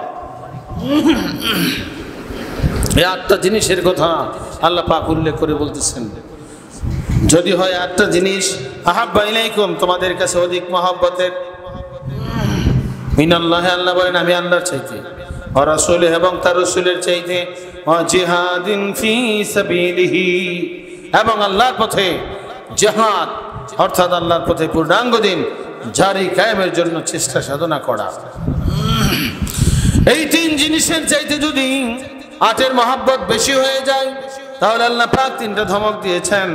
আল্লাহ পাক বলেন, ফাতারাব্বাসু হাত্তা ইয়াতি আল্লাহু বিআমরিহি ওয়াল্লাহু লা ইয়াহদিল কওমাল ফাসিকিন, অপেক্ষা করো আমার সেই গজবে হুকুম নিয়ে না আসা পর্যন্ত, অর্থাৎ বেহেশতের আশা করো না, তোমরা দোজখের অপেক্ষায় থাকো বলেন নাউজুবিল্লাহ। দোজখের ধমক দিয়েছেন। আল্লাহ পাক ফাসিক বলেছেন, আল্লাহু লা ইয়াহদিল কওমাল ফাসিকিন, আর আল্লাহ পাক বলেন এই ধরনের হুকুম ভঙ্গকারী ফাসিক সম্প্রদায়কে আমি হেদায়েত দান করি না বলেন নাউজুবিল্লাহ। এই সমস্ত লোক যদি তওবা না করে মারা যায় তাহলে তাদের জন্য বেহেশত নসিব হবে? তাদের ভাগ্যে দোজখ জাহান্নামের ঘোষণা এসেছে বলেন নাউজুবিল্লাহ। তাহলে আটের মহব্বত রাখা ওয়াজিব। আটের মহব্বত রাখা কি ওয়াজিব। আটের চাইতেও তিনের মহব্বত কম হবে না বেশি হবে? বেশি রাখতে হবে। তিন জিনিস কি? আল্লাহ, আল্লাহ রসুল। এক নম্বর আল্লাহ, দুই নম্বর আল্লাহ রসুল সাল্লাল্লাহু আলাইহি ওয়াসাল্লাম। রসুলের বর্তমানে নায়েব রসুল শামিল। রসুলের বর্তমানে কি? নায়েব রসুল শামিল। এবং আল্লাহর পথে পূর্ণাঙ্গ দিন জারি কায়েমের জন্য জিহাদ। এই তিনের মহব্বত সব কিছুর চেয়ে বেশি হবে। যদি হয় কম, ধমক আসছে তিনটা। কয়টা? আল্লাহ পাক দোজখের ধমক দিয়েছেন, ফাসিক বলেছেন এই অবস্থায় যদি মারা যায় বিনা তওবায় আপনার ভাগ্যে হেদায়েত নসিব হবে না বলেছেন বলেন নাউযুবিল্লাহ। খুব কঠিন ধমক কিনা? স্পষ্ট আয়াতে স্পষ্ট বর্ণনা। তাহলে দুনিয়ার সবকিছুর চেয়ে, আটের মর্ম হলো দুনিয়ার সবকিছু, দুনিয়ার সবকিছুর চাইতে তিনের মহব্বত বেশি হতে হবে। কয়ের মহব্বত? কয়টা জিনিসের মহব্বত? তিনটা জিনিস কি কি? আল্লাহ, আল্লাহ রসুল, রসুলের বর্তমান নায়েব রসুল শামিল, আর আল্লাহর পথে পূর্ণাঙ্গ দিনের জন্য জিহাদ মানে চেষ্টা সাধনা করা। এই তিনের মহব্বত কম হবে না বেশি হবে? যার জন্য যেই জিনিসের জন্য মহব্বত বেশি সেই জিনিসের ব্যাপারে মানুষ অর্থ এবং সময় বেশি ব্যয় করে। দেখা যায় ইলেকশনের সময় যারা মেম্বার, চেয়ারম্যান থাকেন, ক্যান্ডিডেট থাকেন, এইভাবে কাউন্সিলর থাকেন, মেয়র থাকেন, আপনার প্রার্থী থাকেন, ওনারা ঘুম নাই নিদ্রা নাই, শুধু এই ভোটের জন্য সময় ব্যয় করেন। কথা ঠিক কিনা? সময় ব্যয় করেন ঘুম নিদ্রা বাদ দিয়ে, খাওয়া দাওয়া বাদ দিয়ে। আপনার দেখা যায় শুধু আপনার এই ভোটের জন্য আপনার সময় ব্যয় করে থাকে, এবং অর্থ কম করে ব্যয় করে না, বেশি ব্যয় করে। বেশি দেখা যায় এটার জন্য ব্যয় করে। তাহলে ওই সময় আপনার এই ভোটের জন্য চেয়ারম্যান, মেম্বার, গ্রাম এলাকায় আর শহরে কাউন্সিলর, মেয়র, ওনাদের এটার জন্য আপনার তখন এই ভোটের জন্য মহব্বতটা কম না বেশি? বেশি থাকে, সময়ও বেশি ব্যয় করে, অর্থও কি করে? বেশি ব্যয় করে। তো যার মহব্বত যার জন্য বেশি, আপনার দেখা যায় সময় এবং অর্থ সেটার জন্য কি করে? বেশি ব্যয় করে থাকে। তা আল্লাহর মহব্বত, রসুল নায়েব রসুলের মহব্বত এবং ধর্মের মহব্বত যদি আপনার আমার অন্তরে বেশি হয় তাহলে আপনি আমি আপনার সময় এবং অর্থ এটার জন্য কম ব্যয় করব না বেশি ব্যয় করব? বেশি ব্যয় করতে হবে কিনা? তারতিবুল আওরাদের বিবরণীতে লেখা আছে হিওয়ালুদ্দিন কিতাবের মধ্যে, ইমাম গাজ্জালী রাহমাতুল্লাহ আলাইহি বলেছেন, দুনিয়ার জন্য যতটুকু সময় ব্যয় করা হয় এর চাইতে কিছু না কিছু সময় যদি আখিরাতের জন্য ব্যয় করা হয়, কিছু না কিছু সময় যদি একটু বেশি ব্যয় করা হয় আখিরাতের জন্য, তাহলে আশা করা যায় কিয়ামতের ময়দানে নেকের পাল্লা ভারী হবে। সুবহানাল্লাহ। তাহলে চিন্তা করে দেখুন, আপনি আমি দুনিয়ার জন্য, দুনিয়ার আপনার ব্যবসা বাণিজ্য, দুনিয়ার সুখ শান্তির জন্য আপনি আমি কত ব্যয় করতেছি, কত সময় ব্যয় করছি, আর আখিরাতের জন্য আপনি আমি কতটুকু সময় ব্যয় করছি, এটা আপনি আমি যদি চিন্তা গবেষণা করি তাহলে বিষয়টা পরিষ্কার হয়ে যাবে। তো ইমাম গাজ্জালী রাহমাতুল্লাহ আলাইহি তারতিবুল আওরাদ এর তারতিবুল আওরাদের ভিতরে বর্ণনায় তিনি লিখেছেন, যতটুকু সময় দুনিয়ার জন্য ব্যয় করা হচ্ছে এর চেয়ে কিছু না কিছু সময় যদি আখিরাতের জন্য একটু বেশি ব্যয় করা হয়, কিছু একটু সময় বেশি ব্যয় করা হলে আশা করা যায় কিয়ামতের ময়দানে নেকের পাল্লা ভারী হবে। সুবহানাল্লাহ। তাহলে আপনার আমার আখিরাতের জন্য সময় বেশি ব্যয় করা লাগবে কিনা? সময় বেশি ব্যয় করতে হবে, অর্থ কি করতে হবে? বেশি ব্যয় করতে হবে। জিকির করুন আল্লাহ আল্লাহ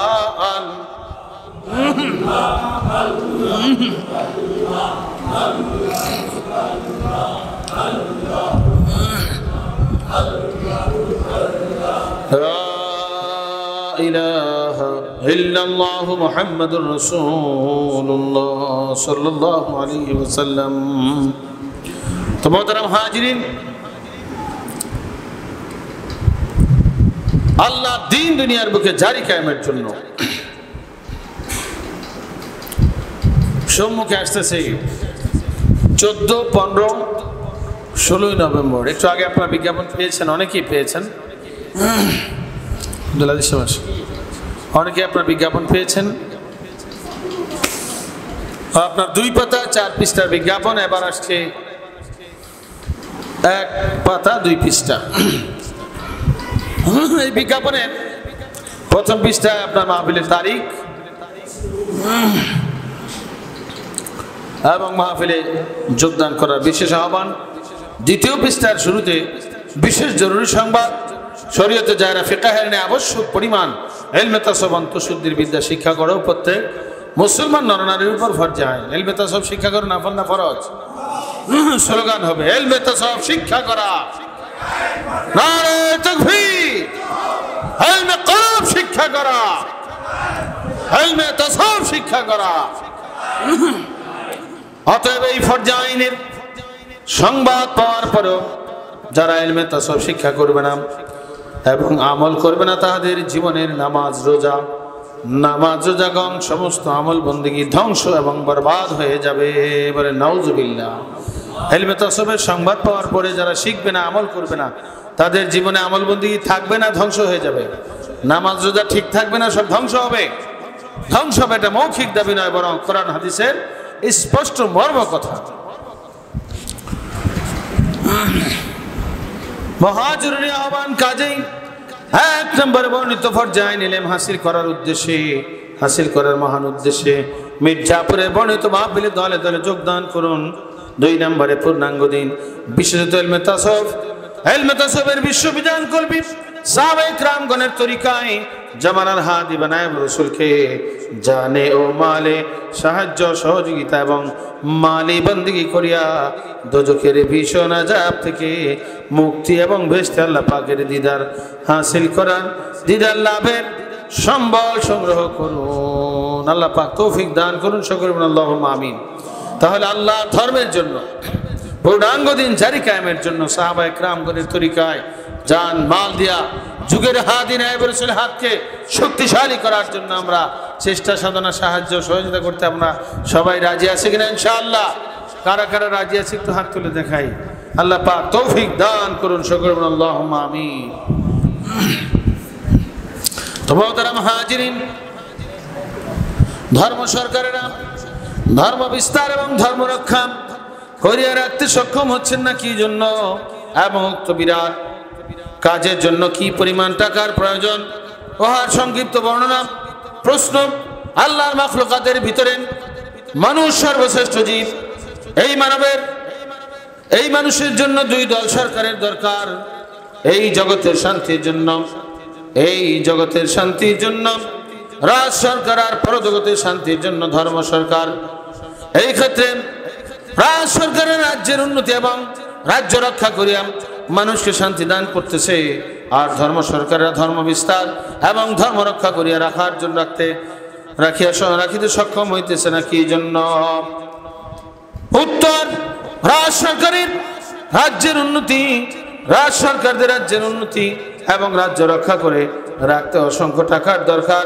এই সত্য কথাটা রাজ সরকারেরা সকলে বুঝতে পারিয়া প্রজাবিন্দের উপর কর ধার্য করত, কোটি কোটি টাকা জমা করতেছে এবং রাজ্যের উন্নতি এবং রাজ্য রক্ষা করিয়া রাখার জন্য কোটি কোটি টাকা ব্যয় করিয়া প্রজাবিন্দুকে শান্তি দান করছে, আর ধর্ম বিস্তার এবং ধর্ম রক্ষা করিয়া রাখিতে যে রাষ্ট্রের মতো অসংখ্য টাকার দরকার, তা বর্তমান ধর্ম সরকারেরা এবং সমাজের লোকেরা গড়ে 1999 জন, গড়ে 1999 জনেই সঠিকভাবে বুঝিয়া উঠতে সক্ষম হচ্ছে না।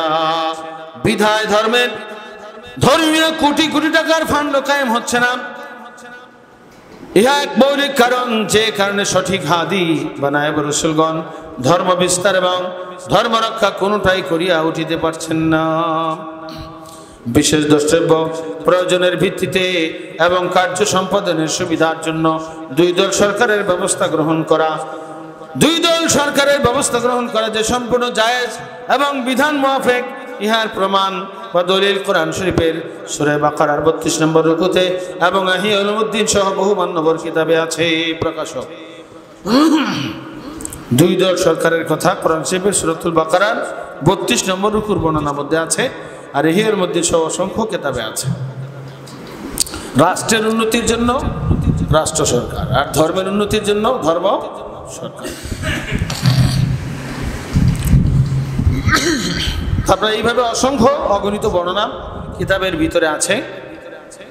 এটা আপনার দুই দল সরকারের ব্যবস্থাটা সম্পূর্ণ জায়েজ এবং এটা বিধান মুআফিক।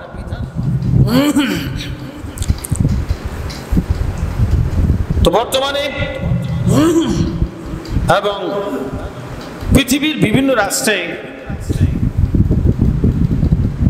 আপনার প্রজাবিন্দের উপরে যে কর, ট্যাক্স ইত্যাদি ধার্য করা হয়েছে, এটা রাষ্ট্রের উন্নতির জন্য। কিসের জন্য?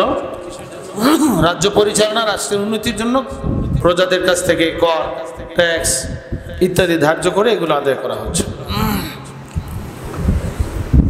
এই বিষয়টা প্রজারাও বোঝেন, আর রাষ্ট্র পরিচালনার দায়িত্বে যারা আছেন তারাও কি বুঝতে পারছে যে এগুলো প্রয়োজন।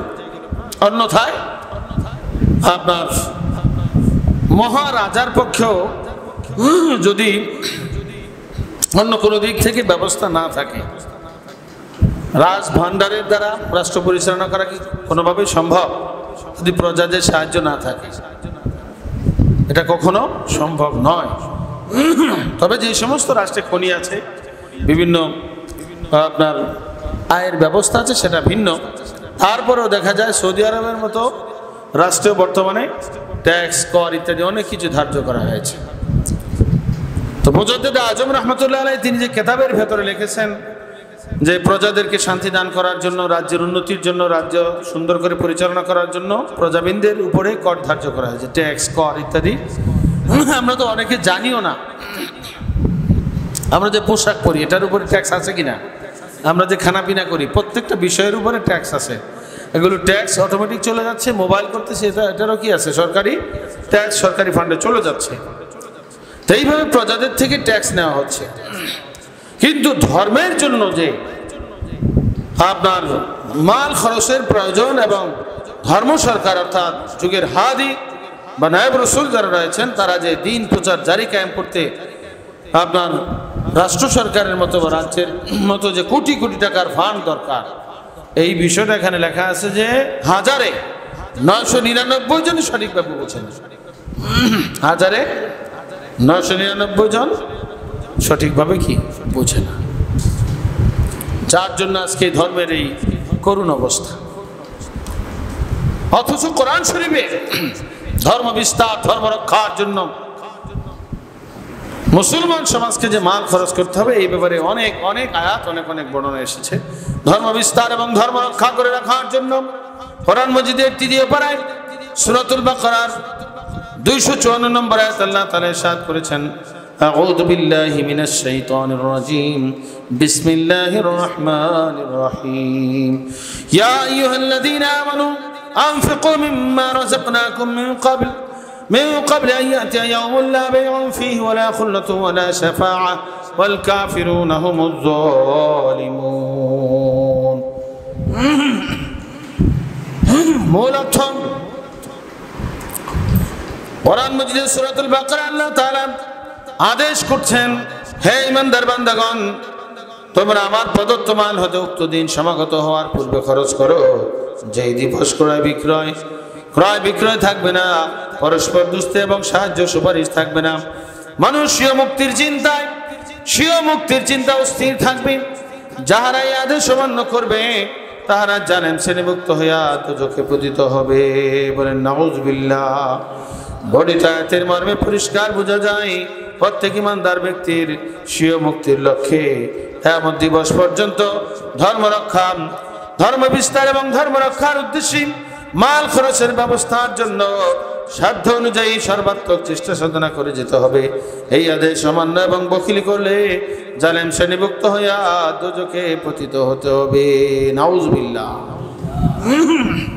তো কিয়ামত পর্যন্ত ধর্ম বিস্তার এবং ধর্ম রক্ষার জন্য মাল খরচের ব্যবস্থা করে যেতে হবে। এটার দ্বারা ওয়াকফ ফান্ড, এটার দ্বারা কি ফান্ড?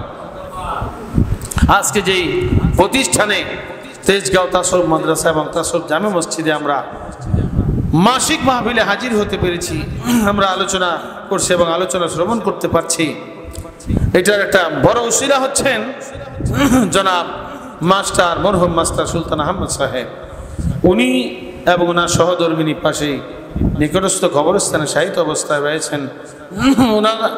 ওনারা ওয়াকফ করার কারণে এবং ওনাদের সন্তান সন্ততি যারা রয়েছেন তাদের মাধ্যমে এই প্রতিষ্ঠান কায়েম হওয়ার কারণে মরহুম সুলতান আহমদ বাদশাহ সাহেব, ওনার সহধর্মিনী এবং ওনার সন্তান সন্ততিদের প্রচেষ্টায় এই আপনার ওয়াকফকৃত তাসব মাদ্রাসা কায়েম হওয়ার কারণে আজকে আমরা এই মাহফিলে হাজির হতে পেরেছি। কি কথা ঠিক কিনা? ওনার যদি এই ব্যবস্থা না করতেন, মাস্টার সুলতান আহমদ সাহেব, ওনার সহধর্মিনী, ওনারা যদি ওয়াকফ করে না যেতেন এবং ওনার সন্তানরা যারা রয়েছেন এবং আরও দুজন ইন্তেকাল করেছেন, ওনাদের আপনার সর্বাত্মক চেষ্টা সাধনার মাধ্যমে যদি এই প্রতিষ্ঠান কায়েম না হতো তাহলে আজকে আমরা কি এই মাহফিল করতে পারতাম? ওয়াজ মাহফিলের ব্যবস্থা হতো? এই যে কিয়ামত পর্যন্ত দানের যে ব্যবস্থা করে গেছেন, এই ব্যাপারে আল্লাহ রাব্বুল আলামিন কোরআন শরীফের বিভিন্ন আয়াতে বিভিন্ন জায়গায়, বিশেষ করে সূরাতুল বাকারা 254 নম্বর আয়াতে এই ব্যাপারে বর্ণনা করেছেন। মানে আলহামদুলিল্লাহ, এটার সওয়াব যারা আপনার মরহুম মাস্টার সুলতান আহমদ সাহেব, ওনার সহধর্মিনী, ওনার বংশাবলী, ওনার ছেলে সন্তান কিয়ামত পর্যন্ত কবরে বসে বসে সওয়াব পাইতে থাকবে। বলেন সুবহানাল্লাহ। আপনার ধর্মের জন্য এই জমিন ওয়াকফ করার একটা বিশাল ফজিলত। এইভাবে কিশোরগঞ্জ মির্জাপুর নায়েব রসুলের দরবার শরীফে নতুন দালান তৈরি হচ্ছে এবং মাঠ সম্প্রসারণে ওয়াকফের কাজেও যারা সাহায্য সহায়তা করেছেন, পিছনে অনেকে নাম লেখাইছেন, অনেকে লেখার নাই বাকি আছেন। বিশেষ করে আপনার ভবন তৈরি হচ্ছে, দালান তৈরি হচ্ছে, এই ব্যাপারেও যারা সাহায্য সহায়তা করছেন, এটার মাধ্যমেও কিয়ামত পর্যন্ত সদকায়ে জারিয়া আপনার সওয়াব পাওয়ার বিশেষ ব্যবস্থা আল্লাহ রাব্বুল আলামিন করে দিয়েছেন। সুবহানাল্লাহ।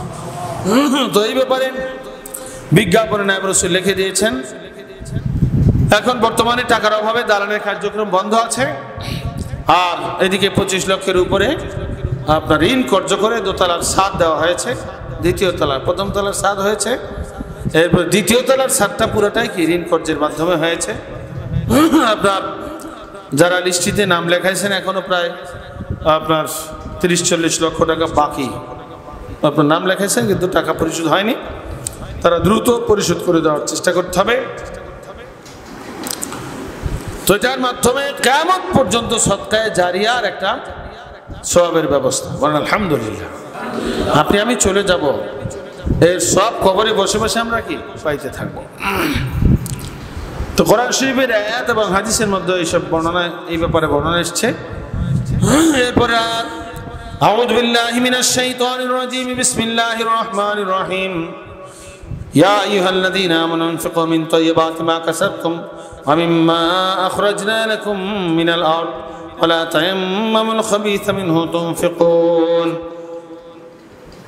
কোরআন মাজিদের 3য় পারায় সূরাতুল বাকারা 267 নম্বর আয়াত আল্লাহ তাআলা ইরশাদ করেছেন, সরল অর্থ কোরআন মাজিদ আল্লাহ তাআলা ঘোষণা করেন, আদেশ করতেছেন, হে ইমানদার বান্দাগণ, তোমরা রোজগার করে যেই মাল জমা করতেছো তা হতে কিছু উত্তম মাল আল্লাহর রাস্তায় ধর্ম বিস্তার এবং ধর্ম রক্ষা করার জন্য, ধর্ম রক্ষার জন্য খরচ করতে থাকো। এবং জমিন থেকে যে ফসল উৎপন্ন হয়, জমিন থেকে যে ফসল উৎপন্ন হচ্ছে তা হতেও কিছু খরচ করো। আর নিকৃষ্ট মাল হতে আল্লাহর পথে ব্যয় করার ইচ্ছা করো না। নিকৃষ্ট মাল দিতে আল্লাহ পাক কি করেছেন? নিষেধ করেছেন। এখন অনেকে দেখা যায় মসজিদে দান করে, চিরা টাকাটা দান করে, এরকম যেন না হয়। ধর্মের জন্য ফসল থেকে দান করে, দেখা যায় ধান, ভালো ভালো ধানগুলো নিজের গোলায় উঠায়, ঘরে উঠায় নেয় এবং ধর্মের জন্য রাখে, চিটা ইত্যাদি। এগুলো আপনার কিতাবে কি লেখা আছে? নিষেধ লেখা আছে। আপনার এই ব্যাপারে আল্লাহ পাক বলছেন যে নিকৃষ্ট মাল থেকে ধর্মের পথে দান করার মনস্থ তোমরা করো না। তা আল্লাহর পথে দান করতে হবে। এই আল্লাহর পথে যে আমরা দান করব, এই দানটা আপনার আমার আমল নামায় লিপিবদ্ধ হবে কিনা? আপনার আমার আমল নামায় লিপিবদ্ধ হবে। এর ফলাফল আমরা হাসরের ময়দানে দেখতে পারবো। বলেন সুবহানাল্লাহ। দুনিয়াতেও দেখা যাবে। এই আয়াতে পরিষ্কার বোঝা যায় প্রত্যেক চাকরিজীবীগণ লোকদের চাকরির আয় থেকে এবং আয় থেকে কিছু অংশ এবং ধর্ম বিস্তার এবং ধর্ম রক্ষার জন্য দান করতে হবে। আর কৃষকদের কৃষি ফসল হতে ধর্ম বিস্তার এবং ধর্ম রক্ষা করার জন্য দান করতে হবে। বর্ণিত আয়াতের আদেশ অমান্য করলে দোজখে পতিত হইতে হবে। দুরশিব আল্লাহুম্মা সাল্লি মাওলানা মুহাম্মাদ ওয়া আলা মাওলানা। ধর্ম বিস্তার এবং ধর্ম রক্ষার জন্য আরো কোনো আয়াতে মাল খরচ করার ঘোষণা আছে কিনা? উত্তর কোরআন মজিদের 3য় পারা সূরাতুল বাকারা 267 নম্বর আয়াতে আল্লাহ তাআলা ইরশাদ করছেন, বিসমিল্লাহির রহমানির রহিম, الذين ينفقون أموالهم بالليل والنهار سرا وعلانية فلهم أجرهم عند ربهم ولا خوف عليهم ولا هم يحزنون। আল্লাহ তাআলা আদেশ করতেছেন যারা তাদের মাল, আল্লাহ তাআলা বলছেন যারা তাদের মাল দিনে ও রাত্রে এবং গোপনে ও প্রকাশ্যে দান করে তাদের দান রাশির সওয়াব আছে আল্লাহর কাছে। কার কাছে আছে? দানের সওয়াব আছে কার কাছে? আল্লাহর কাছে। কোথাকার? আল্লাহ। কোথাকার? আল্লাহ। তাদের কোনো ভয় নাই এবং তারা দুশ্চিন্তাগ্রস্ত হবে না। ভয় নাই, কোনো চিন্তা নাই। কিতাবে বলা হয়েছে মৃত্যু, কবর, হাসর, কোথাও তাদের কোনো ভয় ভীতি থাকবে না এবং দুনিয়াতে তাদের জন্য কোনো দুশ্চিন্তা থাকবে না। যারা মুস্তিফান রাখতেছে তাদের আয়াতের উপর আমল হচ্ছে মানুষ 2 বেলা খানা পাক করে থাকে। প্রত্যেকবার যদি 1 মুষ্টি চাল বা আটা রেখে দেয় তবে তাদের দিনে রাতে আপনার দান হয়ে যায়। যখন রাখা হয় তখন অপ্রকাশ্য থাকে, আর যখন কাজে লাগানো হয় তখন প্রকাশ হয়ে যায়। অতএব মুস্তি ফান্ডের মাধ্যমে বর্ণিত আয়াতের উপর আমল করা বিশেষ সহজ। তারা ভিক্ষাবৃত্তি করে খাচ্ছে, ভিক্ষাবৃত্তি করে খাইতেছে, তারাও যদি 2 বেলা পাক করার সময় 2 মুষ্টি চাল বা আটা রেখে দেয় তবে তাদের পক্ষেও এই দান করা সম্ভব। সুবহানাল্লাহ। এটা হচ্ছে মুস্তি ফান্ড।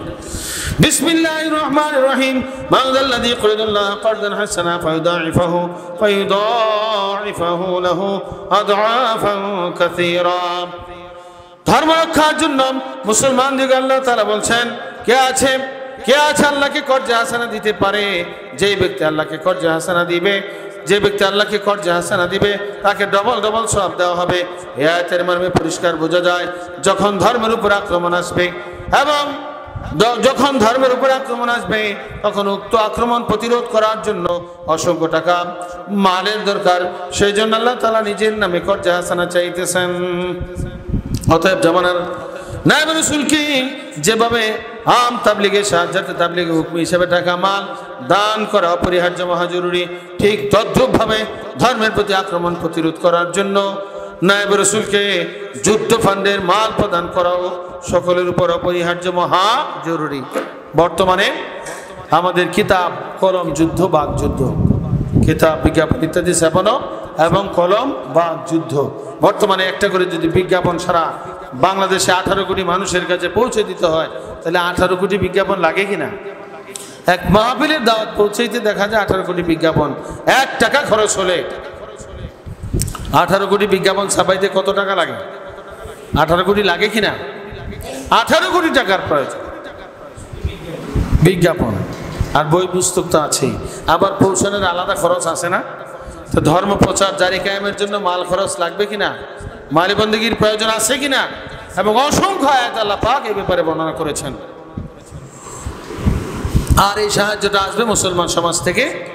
লান তানালুল বিররা হাত্তা তুনফিকু মিম্মা তুহিব্বুন। আল্লাহ পাক বলেন, হে মানব, যতক্ষণ পর্যন্ত তোমাদের প্রিয় জিনিস থেকে ধর্ম বিস্তার এবং ধর্ম রক্ষার জন্য দান করতে না পারবে, ততক্ষণ পর্যন্ত তোমরা কিছুতেই বেহেশত ভবনে প্রবেশ করবার উপযোগী সওয়াব লাভের অধিকারী হবে না। কশিনকালে তোমরা বেহেশতে যাওয়ার উপযোগী নেকি অর্জন করতে পারবে না, যে পর্যন্ত মহব্বতের মাল থেকে আল্লাহর পথে কি ব্যয় না করবে। মাল দিয়েছেন কে? আরো জোরে, মাল কে দান করেছেন? দিয়া ধন বুঝে মন কেড়ে নিতে কতক্ষণ। আমি কয়েক বছর আগে পেপারে দেখেছি, ঢাকা শহরে 4 তলা বাড়ি মালিক, ক্যান্সার বা যে কোনো একটা অসুখ তার হয়েছে, ওই বাড়ি বিক্রি করতে হয়েছে। এক পর্যায়ে কি বাড়ি বিক্রি করতে হয়েছে। বাড়ি বিক্রি করে তারপরে এলাকার যে গ্রামের জায়গা জমি ছিল সেটাও সে বিক্রি করেছে, এবং শেষ পর্যন্ত তার চিকিৎসার জন্য মানুষের দ্বারে দ্বারে ঘুরতে হয়েছে।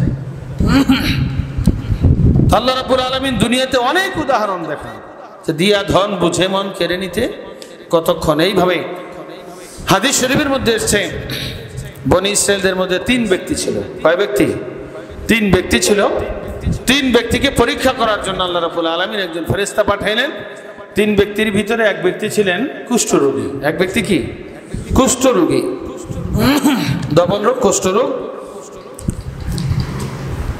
কুষ্ঠরোগীর কাছে এক ব্যক্তি কুষ্ঠরোগী, আরেক ব্যক্তি টাক পড়া, আরেক ব্যক্তি কি? অন্ধ। এই 3 ব্যক্তির কথা হাদিস শরীফে আসছে। এই 3 ব্যক্তির কাছে আল্লাহ পাক একজন ফেরেশতা পাঠালেন। ফেরেশতা এসে মানুষের সুরত ধরলেন জমিনে নেমে। আয়েশা বলতেছে, প্রথম আসছে ডবল কুষ্ঠরোগীর কাছে। এই কুষ্ঠরোগীর কাছে আয়েশা বলছে যে, আপনি কি চান? আপনি কি চান? ফেরেশতা নিজের পরিচয় দিচ্ছে, কিতাবের ভিতরে আসছে, পরিচয় দিয়ে বলছে যে আমি আল্লাহর পক্ষের ফেরেশতা আসছি, আপনি কি চান? তখন এই ব্যক্তি বলতেছে যে আমি চাই যে আমার এই কুষ্ঠরোগ ভালো হয়ে যায়।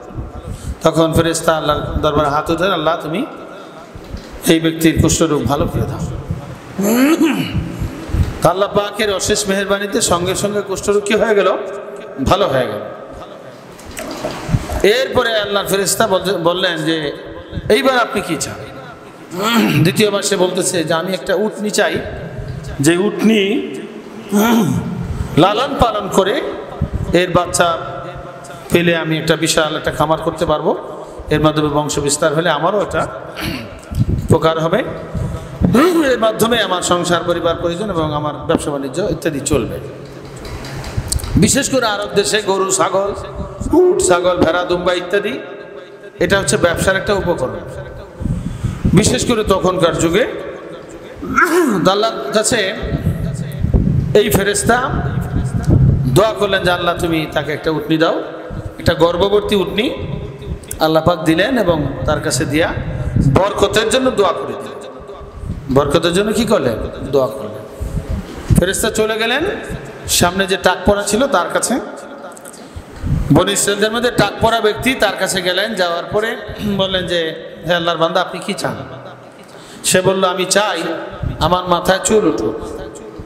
টাক পড়া লোক, সে চাইল কি আমার মাথায় কি সুন্দর চুল গজাক, এটা আমি চাই। ফেরেশতা আল্লাহর কাছে দোয়া করলেন যে আল্লাহ তার মাথায় তুমি চুল গজায় দাও। সঙ্গে সঙ্গে আপনার সুন্দর চুল উঠে পড়লো, বলে সুবহানাল্লাহ। এইবার ফেরেশতা বললেন যে আপনি আর কি চান? তখন বললো যে আমি একটা গাভী চাই, যেই গর্ভবতী গাভীর মাধ্যমে আমার মাঠকে ভরপুর গরু, বাচ্চা ইত্যাদি আপনার বৃদ্ধি পাবে, এর মাধ্যমে আমার একটা খামারের ব্যবস্থা হবে, গরু প্রতিপালনের মাধ্যমে আমি ব্যবসা করতে চাই। তো আল্লাহর কাছে দোয়া করলেন ফেরেশতা, আল্লাহ একটা গাভী দিলেন। এই গাভীটা তার হাতে দিয়া বললেন যে এই নেন, আপনার আশা আল্লাহ পূরণ করেছেন, আপনার গাভী। এবং বরকতের দোয়া করে ফেরেশতা চলে গেলেন। তৃতীয় ব্যক্তির কাছে চলে গেলেন, সে ছিল অন্ধ। তার কাছে যাওয়ার পরে ফেরেশতা বললেন যে আমি আল্লাহর পক্ষের ফেরেশতা, আপনার মনে কি চায় সে আশা আল্লাহ পূরণ করবেন, এই জন্য আপনার কাছে এসেছি। সে বলতেছে আমি তো দুনিয়া দেখতে পারি না, আল্লাহর সৃষ্টি দেখতে পারি না, আল্লাহ পাক যদি আমার দুটো চক্ষু ভালো করে দিতেন, এটা আমার চাওয়া পাওয়া। ফেরেশতা আল্লাহর কাছে দোয়া করলেন যে আল্লাহ এই অন্ধ ব্যক্তির চক্ষু ভালো করে দাও। সঙ্গে সঙ্গে আল্লাহ পাক এই অন্ধ ব্যক্তির চক্ষু ভালো করে দিলেন।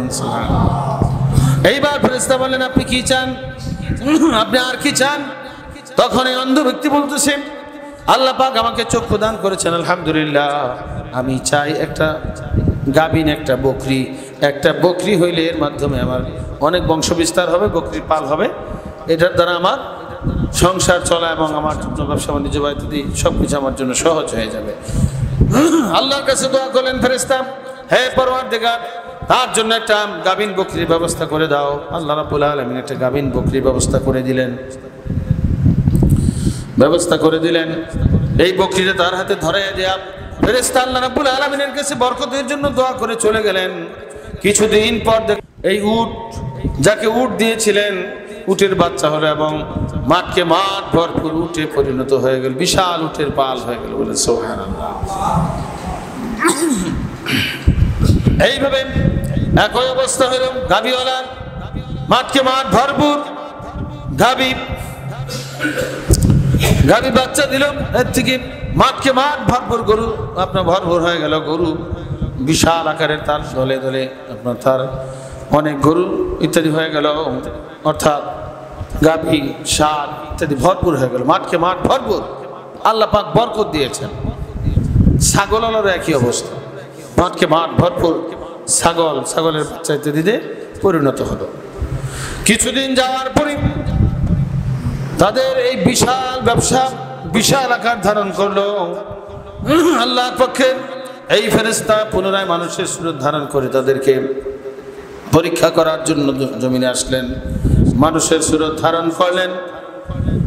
প্রথম ব্যক্তি যে কুষ্ঠরোগী, তার কাছে গেলেন এবং একজন ভিখারির বেশ ধারণ করলেন ফেরেশতা। ভিখারির বেশ ধারণ করে গরিব একজন ভিখারির বেশে ওই কুষ্ঠরোগীর কাছে গিয়ে বলতে লাগলেন আমি একজন বিদেশি মুসাফির, এখন আমার বাড়ি যাওয়ার মতো কোনো সম্বল নাই, কিছু নাই, দয়া করে আপনি যদি আমাকে কিছু সাহায্য সহায়তা করতেন। আর বিশেষ করে মহান আল্লাহ তো আপনাকে অনেক দয়া করেছেন, আপনি তো কুষ্ঠরোগী ছিলেন, কুষ্ঠরোগী থেকে আল্লাহ আপনাকে সুস্থ করছেন। এরপরে আপনার কোনো কিছু ছিল না, আল্লাহ পাক আপনাকে মাঠকে মাঠ ভরপুর উট দিয়েছেন, আপনি দয়া করে যদি একটা উট আমাকে দিতেন। তখন এই বনী ইসরাঈলের এই লোক বলল যে আমি কিসের কুষ্ঠরোগী ছিলাম, আমি তো আগের থেকেই ভালো মানুষ, বাপ দাদা 14 পূর্বপুরুষ থেকে আমরা ধনী ছিলাম। এইভাবে ফেরেশতার সাথে ফেরেশতা তো আসলে পরিচয় দেন না। তখন তিনি একটা গরিব ভিখারি বা এই গরিব মানুষের সুরত ধারণ করে তার কাছে চাইলেন, একটা উট চাইলেন। কটা চাইলেন? একটা উট চাইলেন। সে বলতেছে উটের অনেক দাম, আমার পক্ষে দেওয়া সম্ভব না। তখন এই ভিখারির ভেষে ফেরেশতা আল্লাহর কাছে দোয়া করেন, আল্লাহ এই যে ব্যক্তি বলতেছে সে বাপ দাদা পূর্বপুরুষ থেকে সে ধনী ছিল, সে কুষ্ঠরোগী ছিল না, যদি তার কথা মিথ্যা হয় তাহলে পূর্বে সে যেই রকম ছিল তাকে আল্লাহ তুমি সেরকম বানিয়ে দাও। দোয়া করলেন, সঙ্গে সঙ্গে সব মরে সারখার হয়ে গেল, সেই আগের কুষ্ঠরোগী হয়ে গেল। বলেন নাউজুবিল্লাহ। আপনার গরুওয়ালার একই অবস্থা, গরুওয়ালার কাছে গিয়া ভিখারির ভেষে বললেন যে আমি একজন বিদেশি মুসাফির, আমার পথের সম্বল সব হারিয়ে গেছে, আপনি দয়া করে যদি একটা গরু আমাকে দিতেন তাহলে আমার জন্য অনেক উপকার হতো। আসলে তো আপনি টাক পরা ছিলেন, আপনার মাথায় কোনো চুল ছিল না, আল্লাহ দয়া করে মেহেরবানি করে আপনার মাথায় চুল দিয়েছেন, এবং আপনার সহায় সম্পদ বলতে কিছু ছিল না, আল্লাহ আপনাকে গাভী দান করেছেন। অসংখ্য একটা গাভী থেকে অসংখ্য গাভী হয়েছে।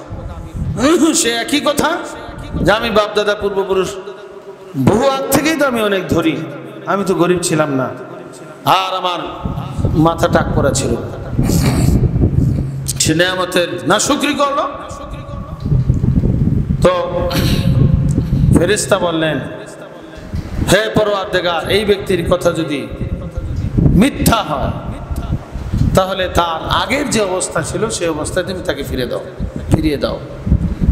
সঙ্গে সঙ্গে তার মাঠকে মাঠ ভরপুর, সমস্ত গরু মরে সারখার হয়ে গেল, ধ্বংস হয়ে গেল, এবং আগে যে সে টাক পরা ছিল সেই টাক পরা সে পরিণত হয়ে গেল। বলেন নাউজুবিল্লাহ। তো ভক্তিওয়ালার কাছে এবং অন্ধ যে ছিল তার কাছে যাওয়ার পরে একইভাবে ফকিরের সুরত ধারণ করে আল্লাহর পক্ষের ফেরেশতা বলতেছে যে আমি বিদেশি মুসাফির, পথিমধ্যে আমার সমস্ত সম্বল হারিয়ে গেছে, বাড়ি যাওয়ার মতো আমার কোনো সম্বল নাই, আপনি দয়া করে যদি আমাকে একটা ছাগল দিতেন তাহলে আমার জন্য অনেক উপকার হতো।